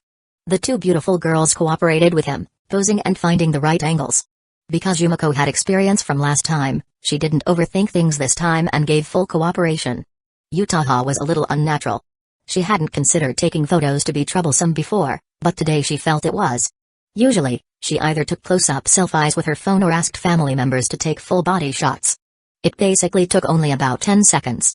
But now, she had to follow Makoto's instructions while striking various poses to satisfy him, and sometimes he was still not satisfied. If it weren't for Makoto's intensely focused expression, she might have suspected he was deliberately causing trouble. "We're done shooting, you can come look." When Makoto's voice sounded, Utaha finally relaxed her body and wiped the sweat off her forehead with a handkerchief. Yumiko was completely different. When she heard Makoto announce the end, the blonde girl immediately ran over with bright eyes, eager and graceful. "Huh? It looks even better than the raw photos from last time? Is it really the equipment's fault?" Yumiko was happily holding the camera. Makoto nodded. The equipment is an important factor. Although smartphones have improved a lot in photography, professional gear is still better. Utaha came over to join them. Since Yumiko was holding the camera, Utaha patiently waited without reaching for it. But she asked curiously, "Did you take two different styles of photos for us?" Yumiko came back to her senses. "By the way, Makoto, I've wanted to ask since last time, why do the photos you take of me always lean towards a gentler style?" Makoto answered with one word, contrast. Contrast? While Yumiko was still puzzled, Utaha instinctively pondered, "You want to find a different feeling from Miura-san, so you intentionally demand that of her?" "That's only part of it." Makoto smiled at both of them. Yumiko's usual confident beauty left a strong impression on me. "I guess that's the style she usually takes photos in." "Yes, I take photos like that myself." Yumiko nodded. Makoto said, "That's why I specially requested you. Only then can I discover a different kind of beauty in you." Yumiko smiled, her eyes curved. "You really know how to say nice things. Who doesn't like hearing compliments about their beauty?" Besides, she was very satisfied with the photos Makoto took. Before meeting him, she didn't realize she could take different styled everyday photos that looked so good. "Oh my god, this is exactly me." Yumiko looked at the photos on the camera, happily thinking. Utaha then asked, "Since you want to show more styles from Miura-san, then what about me? Why did you just mention aloofness?" Makoto smiled, "Because we don't know each other well enough yet." Utaha was stunned. Makoto seemed unaware. "I carefully observed your image and temperament just now. Since we're not familiar enough, to be safe, aloof senpai. Who's usually cool and reserved. Definitely presents a flawless beauty." Utaha pressed her lips together silently. Even though Makoto was complimenting her, she couldn't feel happy. Instead, there was a strange discomfort from the contrast. It was a peculiar feeling. Normally, she shouldn't have such emotions. But today, the three of them came to take photos, and she had solemnly told him, "I'm willing to be your model." She had never said such a formal thing to a guy before. That raised her expectations of Makoto. Yet Makoto clearly said, he knows Yumiko better and understands her more, so he can accurately bring out different styles in her. But with her, it became, "We're not familiar enough." What does that mean? In this group photo shoot, do I not deserve a name? Utaha felt a surge of irritation. What she didn't know was that Makoto deliberately did this. There is an exact term for this behavior, contrast. Anything with contrast naturally causes people to think all kinds of thoughts. Just like some people like to compare which singer is better, or which Ultraman is stronger. Makoto was different. He wanted to compare the academic profiles of beautiful girls. During this time together, his friendship with Utaha was also warming up. Because he had information from the time loop, Utaha increasingly believed in her heart, "The two of us are very compatible." Under this expectation, Makoto suddenly said, "We don't know each other well enough." That made Utaha uncomfortable. She instinctively looked at the still smiling Yumiko, her sharp eyes quickly scanning from Yumiko's face, chest, waist and hips, down to her legs. She made a quick judgment. Obviously, she was more outstanding. Not out of vanity, but a serious assessment. The only place Yumiko beat her was that exceptionally beautiful blonde hair. That reminded her that in first year, there was a girl named Sawamura Ariri who was also blonde, and recently she seemed quite popular at school. "Kasumijoka-senpai, here you go." After admiring her photos, Yumiko was in a great mood and proactively handed over the camera. Yutaha took it and immediately looked down to check. Yumiko also leaned in curiously. Each photo was very beautiful, but there was one Yutaha especially liked. In the photo, she followed Makoto's instructions, looking straight ahead. The camera only captured her profile. Her beautiful eyes were deep and serene. In front of her, children playing in the park were intentionally blurred, and she was alone. This photo has a feeling to it. Yumiko was also attracted. Makoto explained, I took 3 photos of this scene, but only this one met my standards. Yutaha stared at the photo, lost in thought for a long moment, then softly said, there's a sense of loneliness that doesn't fit in with the lively world. That's exactly why this photo is beautiful. Makoto added. Yutaha suddenly took a deep breath. She somewhat understood what Makoto meant when he said photography is art. Right now, with this photo, she even felt an urge to keep it forever. Thank you, she said. Makoto replied, I should be the one thanking you. Without you, I wouldn't be able to realize my vision. That was a clear compliment. Yumiko and Yutaha both smiled. But soon, Yumiko glanced at the black stockings senpai smiling beautifully next to her. I really don't want her to join. No matter how you look at it, I still think senpai is annoying. She immediately told Makoto, Makoto, take some more photos of me, just like my usual style. She wanted to show more of her beauty. Currently, the number of photos she has taken with Yutaha is about the same, which makes her a bit unhappy. But Makoto said, is that your usual style? Then let's save that for next time. Next time? Why? Photos in that style can be taken anytime, but the style that highlights the beautiful contrast in you isn't something you can capture every day. Is there such a thing? I'm right here, so can't you just take the photos however you want? Makoto shook his head with a serious expression. When you start wanting to take photos in a different style, your subconscious will resist my suggestions. Because of that, the photos won't reach the perfect effect I have in mind. He then specifically looked at Yutaha beside him, Senpai, for you too, because I don't know you well enough yet, I think the photos taken today are still not perfect enough. Both beautiful girls showed expressions of contemplation. Yutaha was thinking, it seems he really cares a lot about photography. Besides, I actually want to understand him better. Yumiko Mira spoke directly, I understand. You mean if I follow your advice, no matter what style of photos I take in the future, I'll be able to get the most perfect result? Makoto, exactly. Then he added, although photography skills are important, the person is even more important. Chapter 56, Obedient, Be Good, 2, Yumiko happily squinted her eyes. Soon she thought of something and hesitated a little. If that's the case, then if I want to take the perfect photo you envision in the future, does that mean I have to completely follow your requests? It's not a request, it's a suggestion. Makoto corrected. Then he gazed into Yumiko's beautiful eyes and gently said, so, are you willing? Thump thump.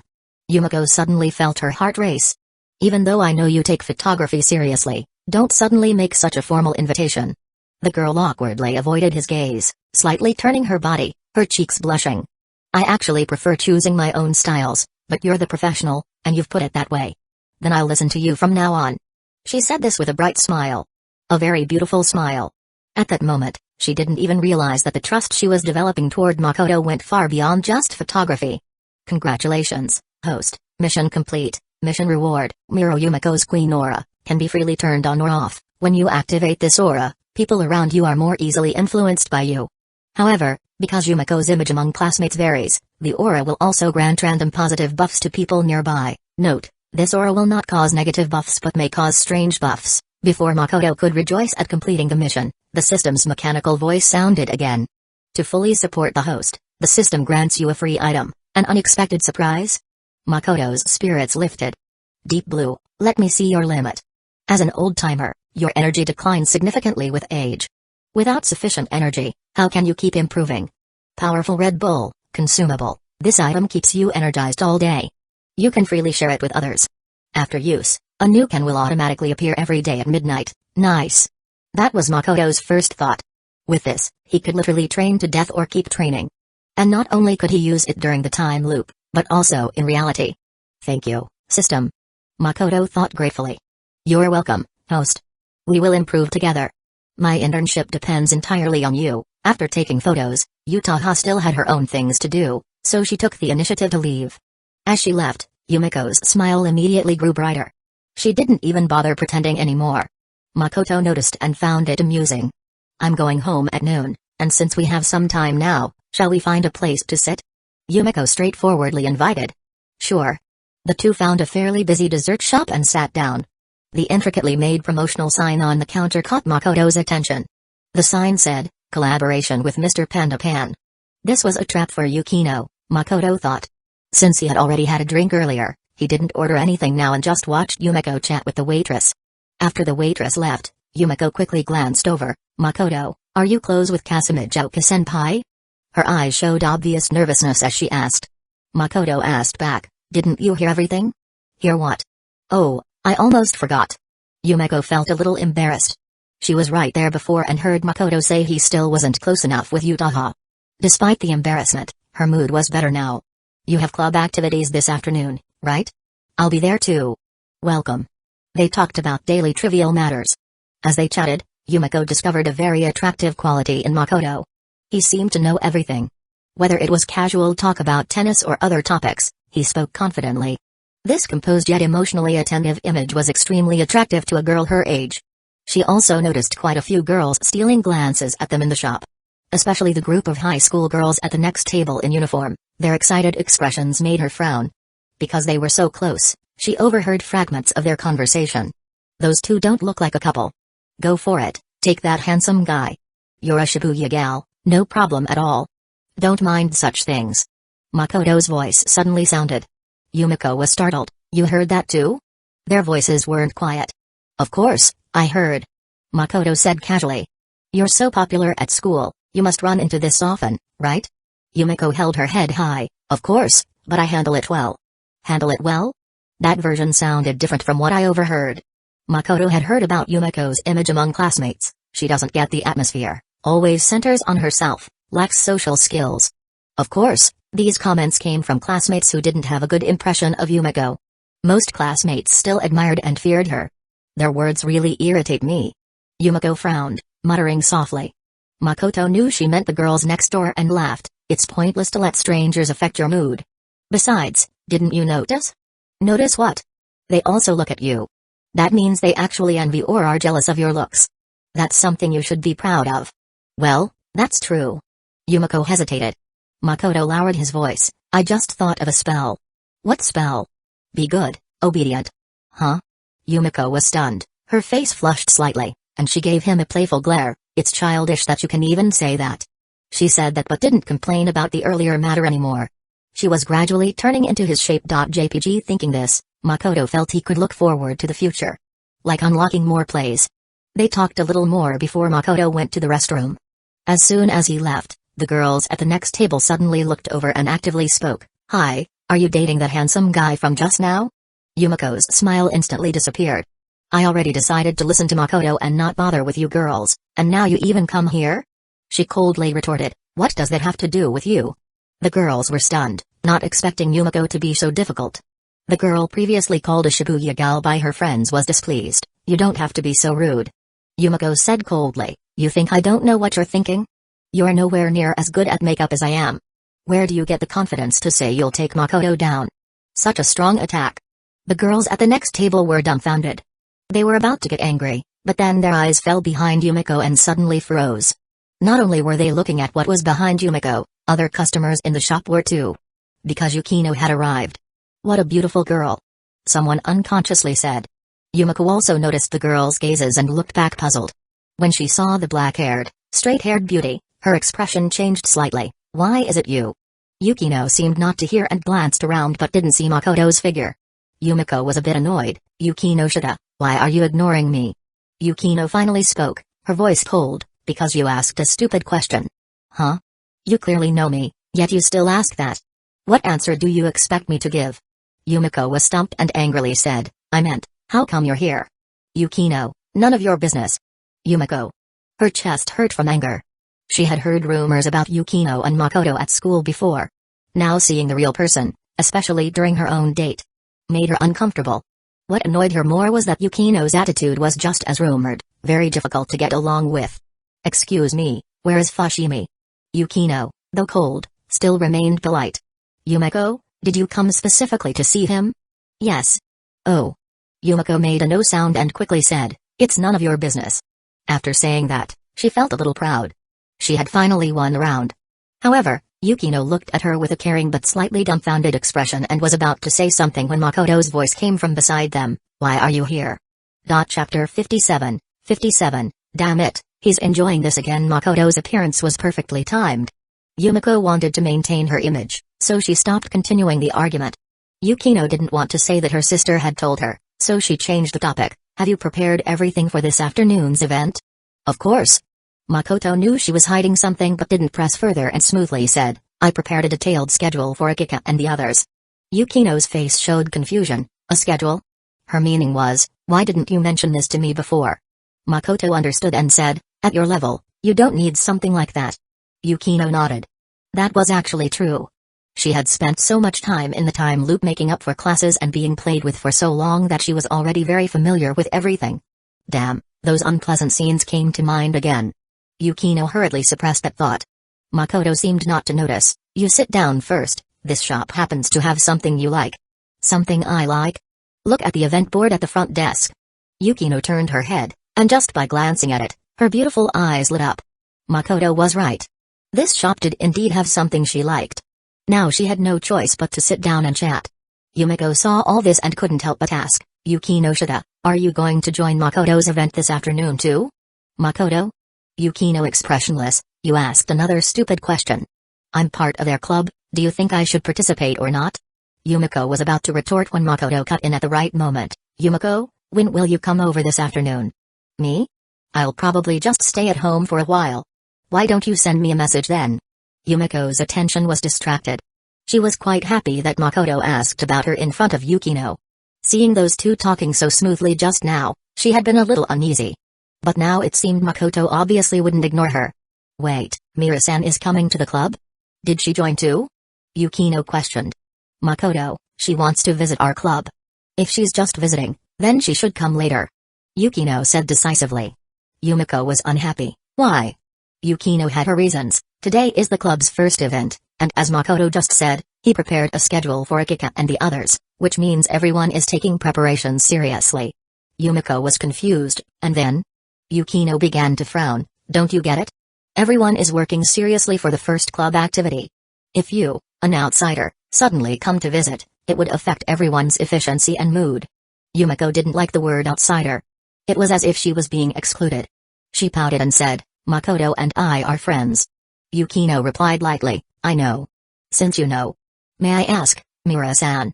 Yukino interrupted directly, do you have any professional knowledge about photography? If you don't, then your sudden visit will only cause trouble for everyone. Yumiko was stuck. She really didn't know anything about that.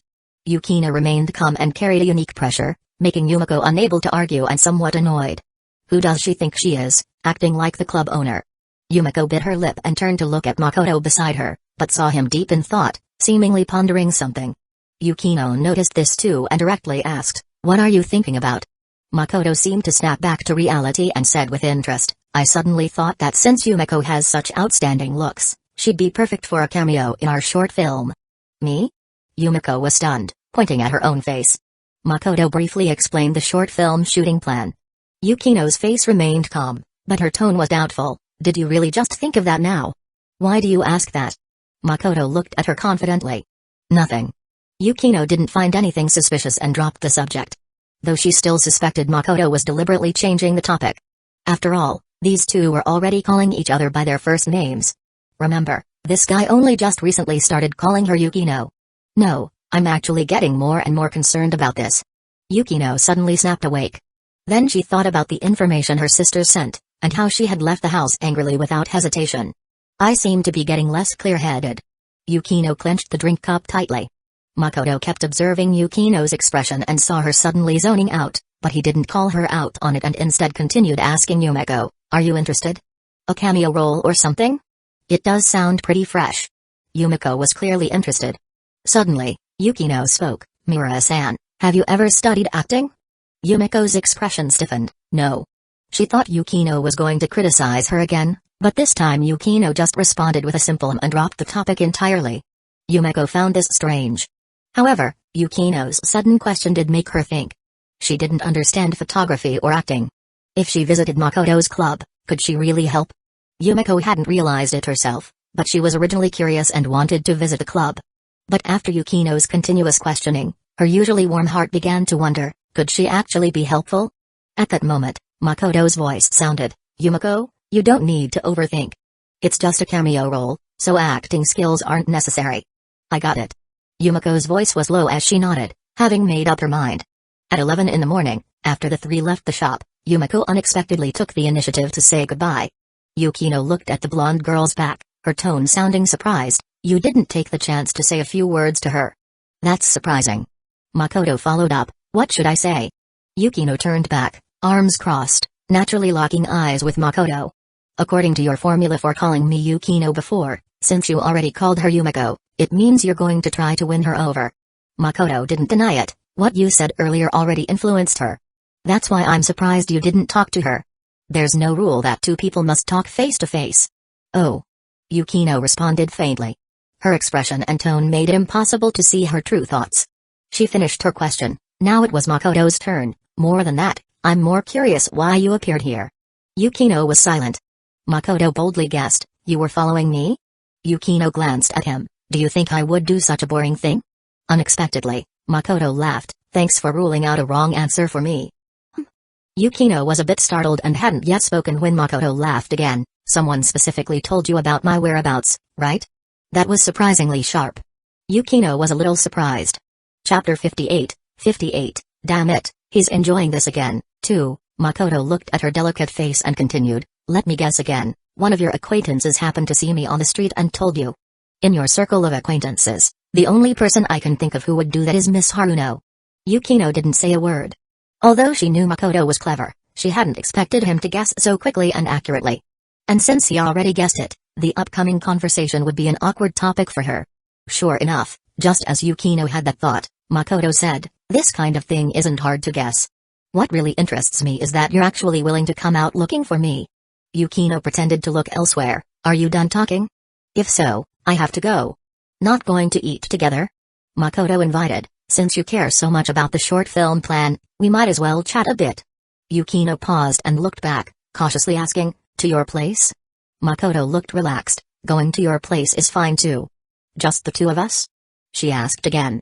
Teacher Matsuke's should be home, so the three of us. Okay. Hearing Mayu's name, Yukino's guard lowered.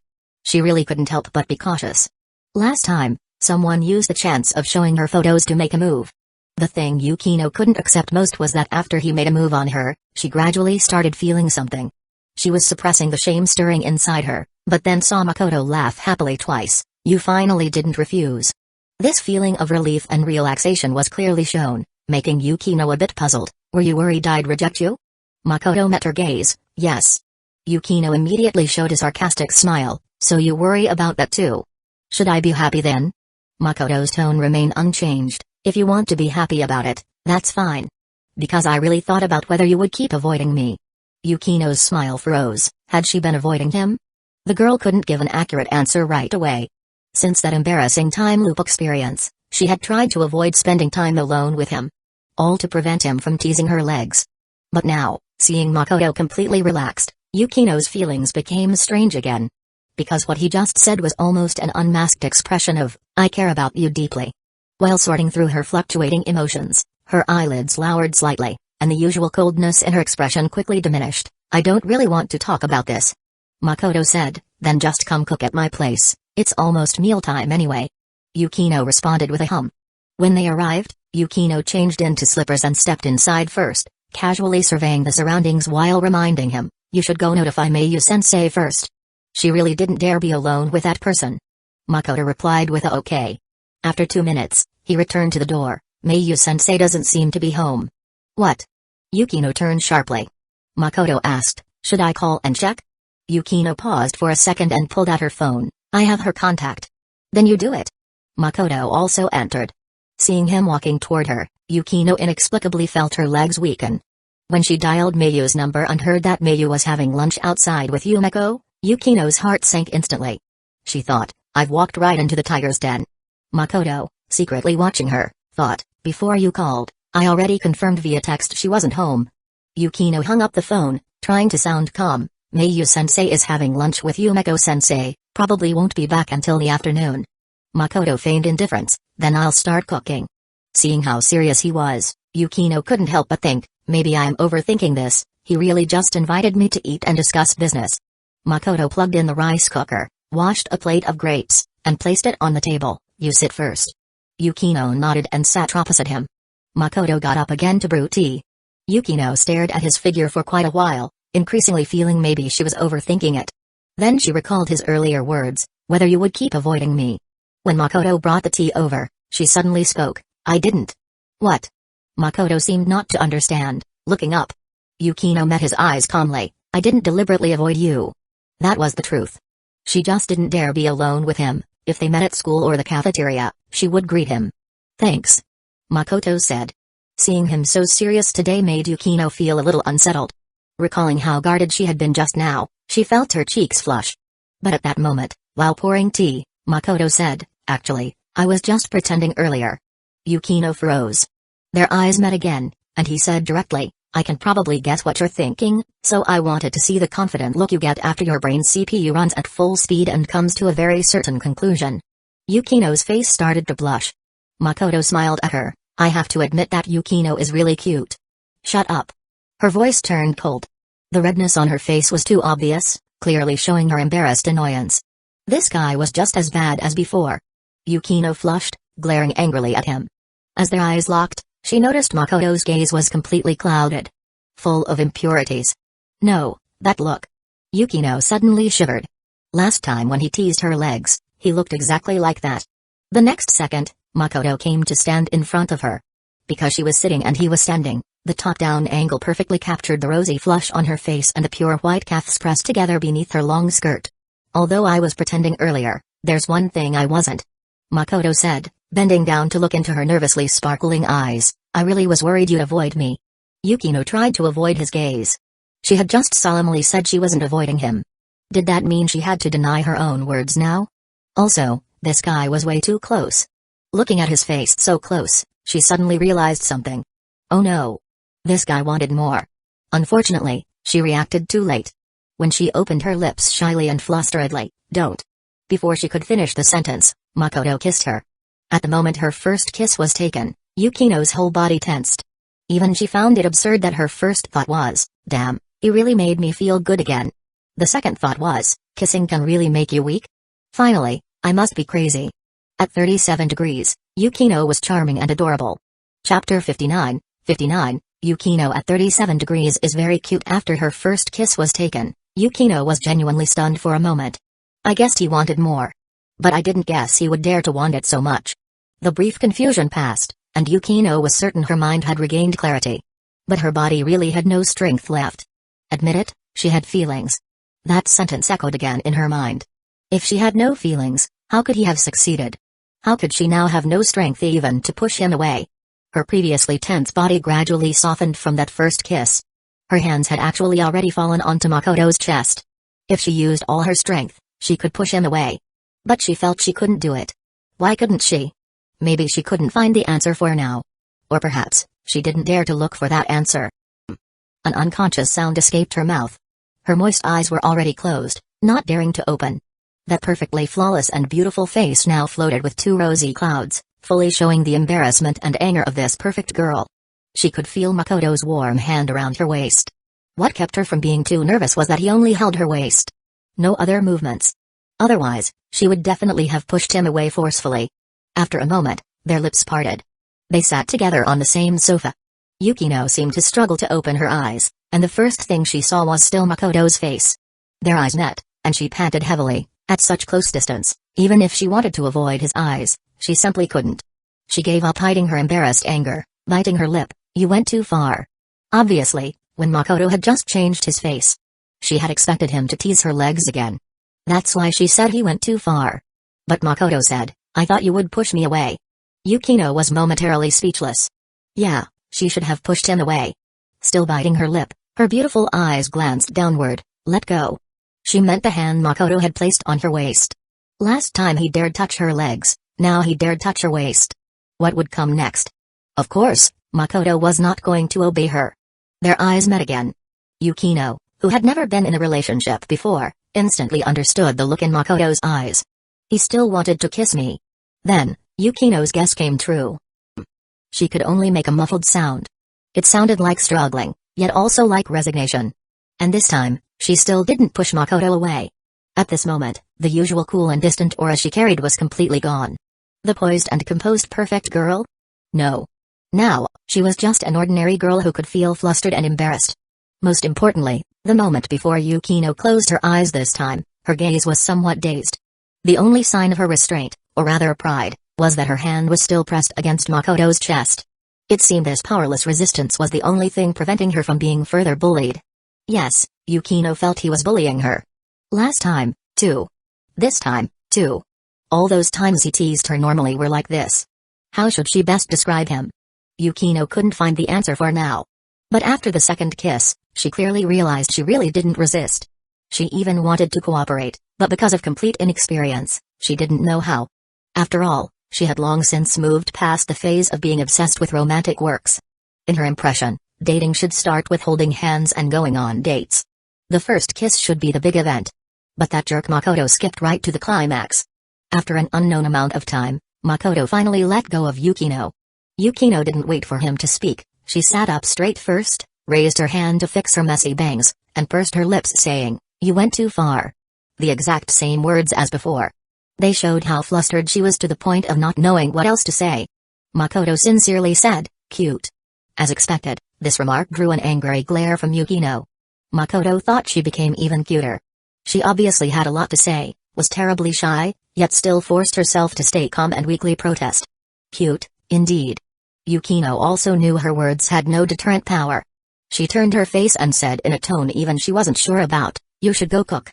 As soon as she finished speaking, a phone rang. It was Yukino's phone. Makoto said, "You should answer it first." Yukino blushed silently, picked up the phone, and her expression immediately changed. Makoto curiously glanced, "And Yukino shoulda?" Yukino took deep breaths repeatedly to calm herself. Before answering the call, she even gave Makoto a particularly cute glare. "You're not allowed to talk." Makoto nodded cooperatively. Yukino pressed the answer button with complicated feelings, and the first thing she heard was her mother's strange tone. "Did you meet Haruno today?" "No, but I contacted my sister once." When Yukino said this, she recalled how she had been upset about someone going on a date with the beautiful girl, went out to confront him, and ended up losing her first kiss. Guilty. Really guilty. Mrs. Yukino Shita naturally didn't know these details, and her tone became even stranger than before. "Haruno told me that today you not only went on a date with Makoto, but also followed him home?" Yukino. She couldn't help but glance at Makoto beside her. The two were very close, and Makoto could hear Mrs. Yukino Shita's voice. So he silently mouthed, "Need me to help? Is that supposed to be helpful?" Yukino quickly looked away. She calmly said, "We didn't date." Mrs. Yukino Shita, "So, you two did meet?" Yukino gave her own reason, "Yes, because our club has been preparing to shoot a short film. Now that the pre-production work is sufficient, I was going to discuss the details with Fushimi." After answering calmly, she caught out of the corner of her eye Makoto nodding seriously and mumbling softly. Details, so detailed. 37° Yukino is not only cute but also calm and very attentive to details. What does 37° mean? Yukino didn't quite understand for now. "Are you really going to shoot a short film?" Mrs. Yukino Shita sounded surprised. "Yes. Fushimi even made a schedule. I've learned a lot recently. As high school students, if you really can shoot a quality short film, that's impressive." Mrs. Yukino Shita shared her opinion. Yukino was stunned. Did her mother mean she was looking forward to my performance? Or did she not believe I could do it? After all, I've never learned anything about this before. Just as Yukino hesitated, Makoto's voice came to her ear, "And Yukino Shita, rest assured, she can do it." Yukino looked at Makoto in shock. He said nothing else, just repeated firmly into her phone again, "She can do it." Yukino's fingers gripping the phone tensed slightly. This time, she regained the confidence she had at school and softly said, just as Fushimi said, "I'm confident I can do it." Chapter 60. We are friends. After hanging up the phone, Yukino's mood became even more complicated. She could sense that after hearing Makoto speak, her mother's tone had become somewhat delighted. This proved that her mother hoped their relationship would improve. And in her mother's heart, she probably thought highly of this guy. Yukino rubbed her temples. The cute blush on her face had not yet faded, but her mindset had mostly adjusted. She glanced at the person still sitting beside her. "Why are you still here?" Makoto seemed puzzled. "This is my home. If I'm not here, then where else would I be?" Yukino's expression turned serious. You should go cook. Oh, you mean that? The food isn't ready yet. Anyway, I'm quick at cutting vegetables, no rush. Are you showing off your knife skills to me? You can think that if you want. Makoto leaned back and suddenly changed the subject. With your current overall ability, shooting a short film is no challenge for you. Yukino was startled. She didn't expect him to get serious all of a sudden. Makoto continued, you definitely remember everything I taught you. Akika's acting is still a bit green, but it's passable for a short film. As for the other actors, they don't have many scenes anyway, so we can cameo ourselves. Cameo? Yukino's lips curled up with a smile full of obvious sarcasm. If that's the case, then let Akika play the granddaughter, and you play her grandmother. How about that? Makoto chuckled, sure. According to the story framework, the grandmother also has two nearly non-existent children. How about you play being my daughter? Yukino quickly wiped the smile off her face, in your dreams. But his interruption relaxed the girl's mood again. Whenever she recalled the previous scene, she could almost still feel the warmth on her lips. Keep in mind, their kiss was just a simple one. She hadn't even used her teeth defense. Yet she was already dazed. If it went further, wouldn't she really take off? By the way, Makoto suddenly remembered something, sat up straight, and curiously looked at Yukino. Did Haruno arrange for you to know my whereabouts today, and did Aunt Yukinosha call you? Yes. Yukino admitted this time. Makoto muttered, Sister Haruno is really terrible. Yukino instinctively said, my sister isn't as bad as you. Once said, she regretted it immediately. That sentence clearly meant, I'm angry that you suddenly kissed me just now. But she didn't really blame Makoto much. So in summary, I'm angry, but not too angry. And that just made him even happier. Yukino was frustrated. Sure enough, Makoto's laughter was unrestrained. I notice that whenever you get into this state, you're really very cute. Yukino's chest rose and fell, her delicate face showed no expression. I remember telling you before that I know I'm cute. You don't need to keep bringing it up. Pretending to be composed but actually embarrassed. The second young lady is really cute. Makoto. Seeing that, Makoto took the hint and quickly stood up. I'll go cook. Want some spicy hot pot? Yukino angrily said, such a clumsy way to change the subject. I can't believe you can pull it off. Unexpectedly, Makoto performed a French military salute, I surrender. Yukino was instantly speechless. She had already loaded up all her sharp remarks, ready to attack. But Makoto's lightning-fast surrender completely shut her down. In the end, she held her forehead and sighed, seriously, I'm starting to dislike you more and more. But when Makoto went to the kitchen to cook, she didn't even feel like watching TV, her beautiful eyes kept glancing unconsciously toward the kitchen. I care. Yes, I like him. Yukino felt her cheeks flush. Only an idiot would fall in love with you. Those words echoed in her mind, words she had said before. For lunch, the two of them ate spicy hot pot.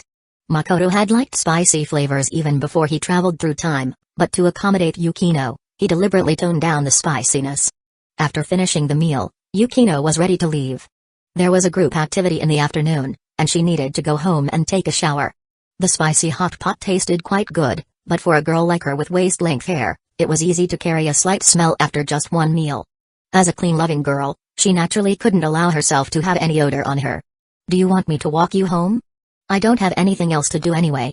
Makoto offered as he escorted Yukino downstairs. No, thanks. Yukino refused. The distance wasn't far to begin with, and if she let him take her home, he might follow her upstairs to hang out. She had just lost her first kiss today, and judging by how he looked, it was obvious he still had plenty of offensive moves he hadn't shown. If she let him come over, it could easily escalate into something more. So Yukino made up her mind. She would go home, take a shower, adjust her mood, and take the afternoon seriously.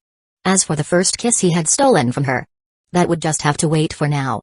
But there's a saying, plans can't keep up with changes. Just as Yukino reached her front door, she saw a woman with neat short hair and a charming smile waving at her. Surprised? It was her sister, Yukinosha Haruno. What are you doing here? Yukino's face went stiff as she fumbled for her keys. I thought of something fun and decided to come see you, and maybe have a meal together. Haruno said. Then she smirked with a hint of mischief. Oh, I guess I overlooked the fact that you went home with someone, so you must have eaten together. Yukino calmly opened the door, her tone cold. Is there anything else? Let's talk inside. Haruno smiled and entered, bending down to change her shoes. Her figure was quite well developed, far better than Yukino's flat chest. As she bent down, her turtleneck long sleeves slipped a bit, and though nothing was exposed, Her well-proportioned curves became even more noticeable in that posture. Yukino certainly noticed this. She never cared about such things before. But now, all 5 Nakano girls seemed to have more development than her sister. With the comparison, she couldn't help but care. The 2 sisters went into the living room. Yukino had just sat down when Haruno suddenly asked with a smile, "Do you like that, Makoto?" Yukino nearly lost her composure. She knew her sister had ill intentions. Within less than a second, Yukino controlled her expression and said coldly, "If you came here for such a boring topic, please go back." "Eh? You want to send me away just after I arrive?" Haruno still smiled and sat closely beside Yukino. Yukino moved slightly away, "Because I think this topic is stupid."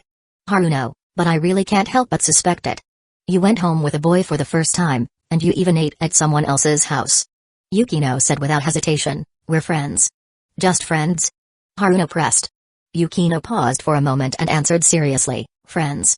Yes, good friends of that sort. Forget about kissing for now."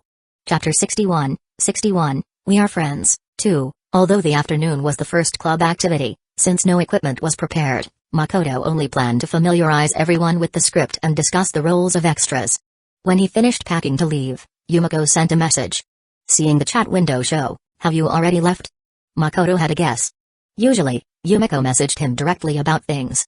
Recalling what Yukino had told Yumiko before, he roughly guessed the blonde girl's mood. She must be feeling conflicted. Makoto began composing a message. In fact, he guessed right, since returning home in the morning, Yumiko had been distracted. She only knew that Makoto had formed a strangely named club and didn't know what exactly they were doing. Hearing about filming a short film now was quite a shock to her. High school students making a short film? This isn't a film academy, are you sure you can do it well? With such thoughts and her regard for Makoto, she wanted to help. But Yukino's previous words woke her up. If you want to help, first you need to be sure you have the ability. If not, you'll just make things worse. If I also study that field professionally, it might be too late, right? Yumiko lay flat on her bed, holding her phone anxiously, waiting for Makoto's reply. She hoped she could help him but feared she might be a burden. If that happened, her little queen pride would not take it, and she might just run away. Suddenly the phone vibrated. Makoto replied. She quickly refocused, seeing in the chat. "I'm on my way to the club now."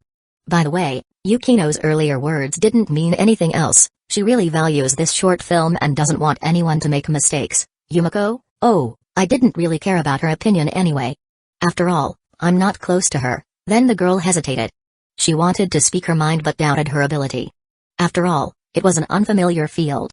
At that moment, Makoto sent another message. "By the way, I remember you're a smart girl. If you want to learn about photography, I think you can definitely do well, eh?" Yumiko's eyes lit up. "So he thinks that highly of me?" When a person is indecisive, having a friend support them brings several times more encouragement and emotional value than usual. That was Yumiko's feeling right now. Makoto sent another message, "No need to rush to decide. Take your time. If you have any questions, feel free to contact me anytime." That was exactly what she wanted to hear.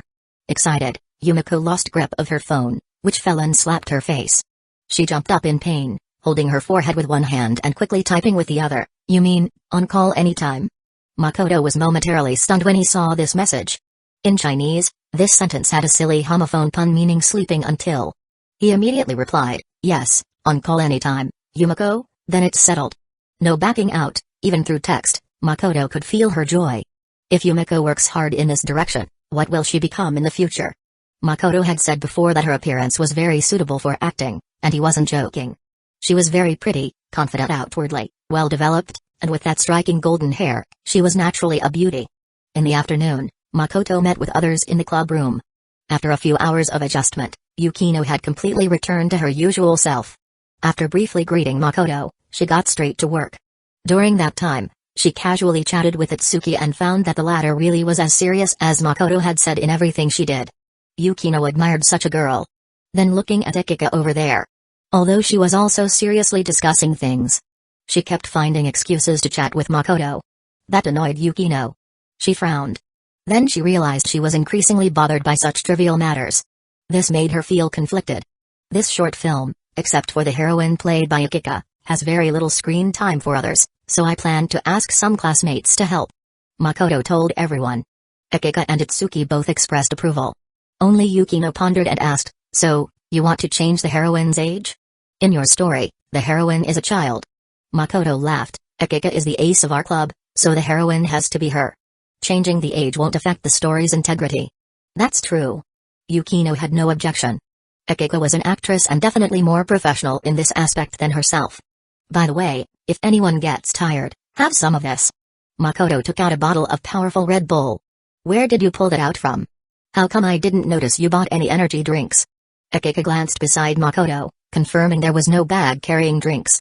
Makoto, I've always kept it in my jacket pocket, so it's normal you didn't notice. He poured some into cups, and the four of them each took a bit. I don't like this kind of drink. Yukino refused. Akika also smiled and said, although Makoto, you preparing drinks for everyone is very thoughtful, I'd rather drink coffee than Red Bull. Itsuki took the cup and happily said thank you. She happened to be thirsty. Since one bottle of drink was divided into 4 portions, each person naturally got only a small amount. Itsuki drank it all in one gulp and immediately felt her whole mind become clear. The fatigue that had gradually built up from studying so seriously was suddenly swept away. And it tasted really good. Fushimi, where did you buy this stuff? Itsuki quickly asked. I forgot too, but I think it was from a nearby supermarket. Makoto said, seeing the expression on her face and knowing the effect was good. Really? Itsuki felt a bit regretful. She was thinking of buying a few bottles to take home later. Such a great energy boost and a great taste. This was actually the first time she had drunk Red Bull like this. Her exaggerated reaction immediately caught the attention of Akika and Yukino. The 2 girls instinctively looked toward the empty Red Bull can on the table. Isn't this the common blue can Red Bull you find in supermarkets? Chapter 62, 62, Are all my sisters traitors? The system-produced strong Red Bull really was effective. After Itsuki drank it, Makoto, who hadn't felt tired before, took a sip as well, and the feeling hit him immediately. It was like cold water splashing on your face in the middle of winter, refreshing, but without making the inner feeling resistant or uncomfortable. Makoto put down the cup and said to Yukino and the others who hadn't tried it yet, you guys can try it too, the effect is really good. Itsuki chimed in, yeah, I was a little sleepy just now, but now I feel really energized. Really? Seeing that both of them gave such high praise, Akika, who originally wasn't interested in energy drinks, also picked up the cup. After she drank it, her expression immediately changed. It really works, and the taste is different from the Red Bull I used to drink. This one is obviously much better, like juice. With 3 people in a row reacting like this, Yukino stared at the cup in front of her and fell into thought. Are they all in on some plan to fake it with me? Given Makoto's personality, he might actually do something like that. Yukino, aren't you going to drink it? Makoto's voice sounded. Yukino shook her head, I don't like these kinds of drinks. Good things shouldn't be wasted. Makoto said. Good things? Yukino didn't think Red Bull was that precious. She thought Makoto was just messing with her as usual. So she said bluntly, I never thought this kind of energy drink tastes good, and the energizing effect is even less worth mentioning. Yukino Shita-san, it really is useful. Itsuki couldn't help but speak up. Akika also said, if you don't believe it, try it yourself and you'll know. Yukino didn't reply, but in her heart, she still thought, it's just an energy drink. How good can it really be? Besides, she had tried these kinds of drinks before, which was why she didn't like them. But now, since Makoto and the other 2 were all looking at her, she thought for a moment, then took the cup and took a small sip. That small sip immediately froze her expression. Akika couldn't hold back and laughed out loud right there, your expression is so funny. Makoto stared at Yukino's shocked face and asked seriously, Miss Yukino Shida, could you give your review? Yukino stayed silent. She held the cup and took another sip. After 3 seconds passed, she awkwardly said, it's okay. Akika laughed even more joyfully. Yukino quietly put down the cup, feeling both surprised and confused inside. Did Red Bull get reformulated now? Not only is the energizing effect so good, but the taste actually improved. This little incident made the atmosphere a bit awkward. Fortunately, Makoto took the initiative to bring the topic back. Next, let's finalize the candidates for the supporting roles. While talking with the girls, he activates Yumiko's Queen Aura. Since everyone was talking about serious matters, the aura's effect could influence everyone, and he could also test its effect. At the moment the aura was activated, Makoto noticed blue boxes appeared above the heads of the 3 girls. There was text inside the boxes. Wow, these boxes look really cool. Makoto thought. Akika let out a soft huh. Surprised to find her state suddenly became especially good. It was that calm, steady feeling without arrogance or impatience. Her brain was clear from the drink earlier, and now her mindset was very stable. with her thinking sharper than usual. She had no idea that above her head, it showed serenity. Yukino's was focus. As for Itsuki, her buff was first blossoms of love. Makoto? Now he understood why the system added notes to this aura. Turns out some strange buffs actually appeared. Itsuki, who had been so serious before, now had a drifting gaze. She glanced at Makoto several times, her fair face gradually blushing, and her emotions were shifting. Makoto pretended not to notice, wanting to see how far this so-called first blossoms of love buff could go. Then, Fushimi, have you decided on the male actors for the story yet? Itsuki not only took the initiative to talk to Makoto but even moved her chair closer. The distance between the two suddenly shortened. At first, Akika and Yukino didn't think much of it, they thought Itsuki was just serious about doing things well. But as Itsuki got closer and closer to Makoto and kept asking more questions, Akika and Yukino finally realized something was wrong. Itsuki, what are you doing? Are you trying to sneak off too? Akika's eyes widened. If it weren't for the serenity buff, she probably would have caused trouble right then. Yukino, because of focus, was only slightly distracted but quickly composed herself and went back to looking at her documents. Makoto answered Itsuki's questions while observing the aura's effect. Under his gaze, Itsuki suddenly put her hand under the table. Then she pulled out her phone. What's going on? Makoto was guessing when suddenly his phone in his pants pocket vibrated. Now he understood. Trying to get low, huh? In his impression, Itsuki was the slowest at love among the Nakano quintuplets. Unless he actively talked to her about romance, she probably wouldn't think about that at all. But now, with the first blossoms of love buff active, she actually dared to secretly send messages on her phone right under everyone's noses. On second thought, that seemed normal. Among Itsuki's circle of friends, Makoto was the only male who was closest to her. They were in the same class and saw each other every day. Whether it was daily trivial matters or girl problems, they always found something to talk about. With the aura's stimulation, this friendship might change right then and there. It was like a wall inside Itsuki's heart was suddenly broken. Without that barrier, she could see farther and have more thoughts. Makoto's expression didn't change as he took out his phone and glanced at it. Itsuki's message read, I suddenly remembered, Akika and Mira are both your friends, but they directly call you Makoto. So can I do that too? This was the rhythm of sneaking off. Makoto sighed inside and glanced at the bright eyes of Itsuki. He simply replied, you can. Itsuki's slightly blushing face showed a faint smile. Her fingers pressed the screen a few more times. This time her message was, don't tell Akika. Good. This was definitely the rhythm of an NTR plot. Makoto put away his phone. He roughly understood how powerful the aura's effect was. Not only could it influence a person's mood and personality, it could even lead to action. The only question was whether the effect would continue after the aura was turned off. Makoto didn't turn off the aura for now. Because Akika and Yukino's buffs were clearly positive effects that could greatly improve their efficiency. Itsuki was also productive. She was blushing and lowering her head, unsure of what she was thinking. After club activities ended, Makoto turned off the aura and parted ways with the girls. He had just sent a message to Hayato, hoping to spread the principal's glorious deeds, and still needed his help. On the other hand, on the way home, Itsuki appeared distracted. She didn't quite understand why she suddenly cared so much about Makoto. It wasn't that she hadn't cared about him before. They were friends, and before forming the club, he had encouraged her. So her impression of Makoto was naturally very good. But by now, her concern for Makoto had already far exceeded her own awareness. Especially when she thought about how she had actively suggested calling him Makoto. And he had agreed. The girl's heartbeat quickened. She was a bit nervous, but also somewhat happy. A kind of secret joy. Itsuki clenched her fist, unwilling to let her thoughts go in a certain direction.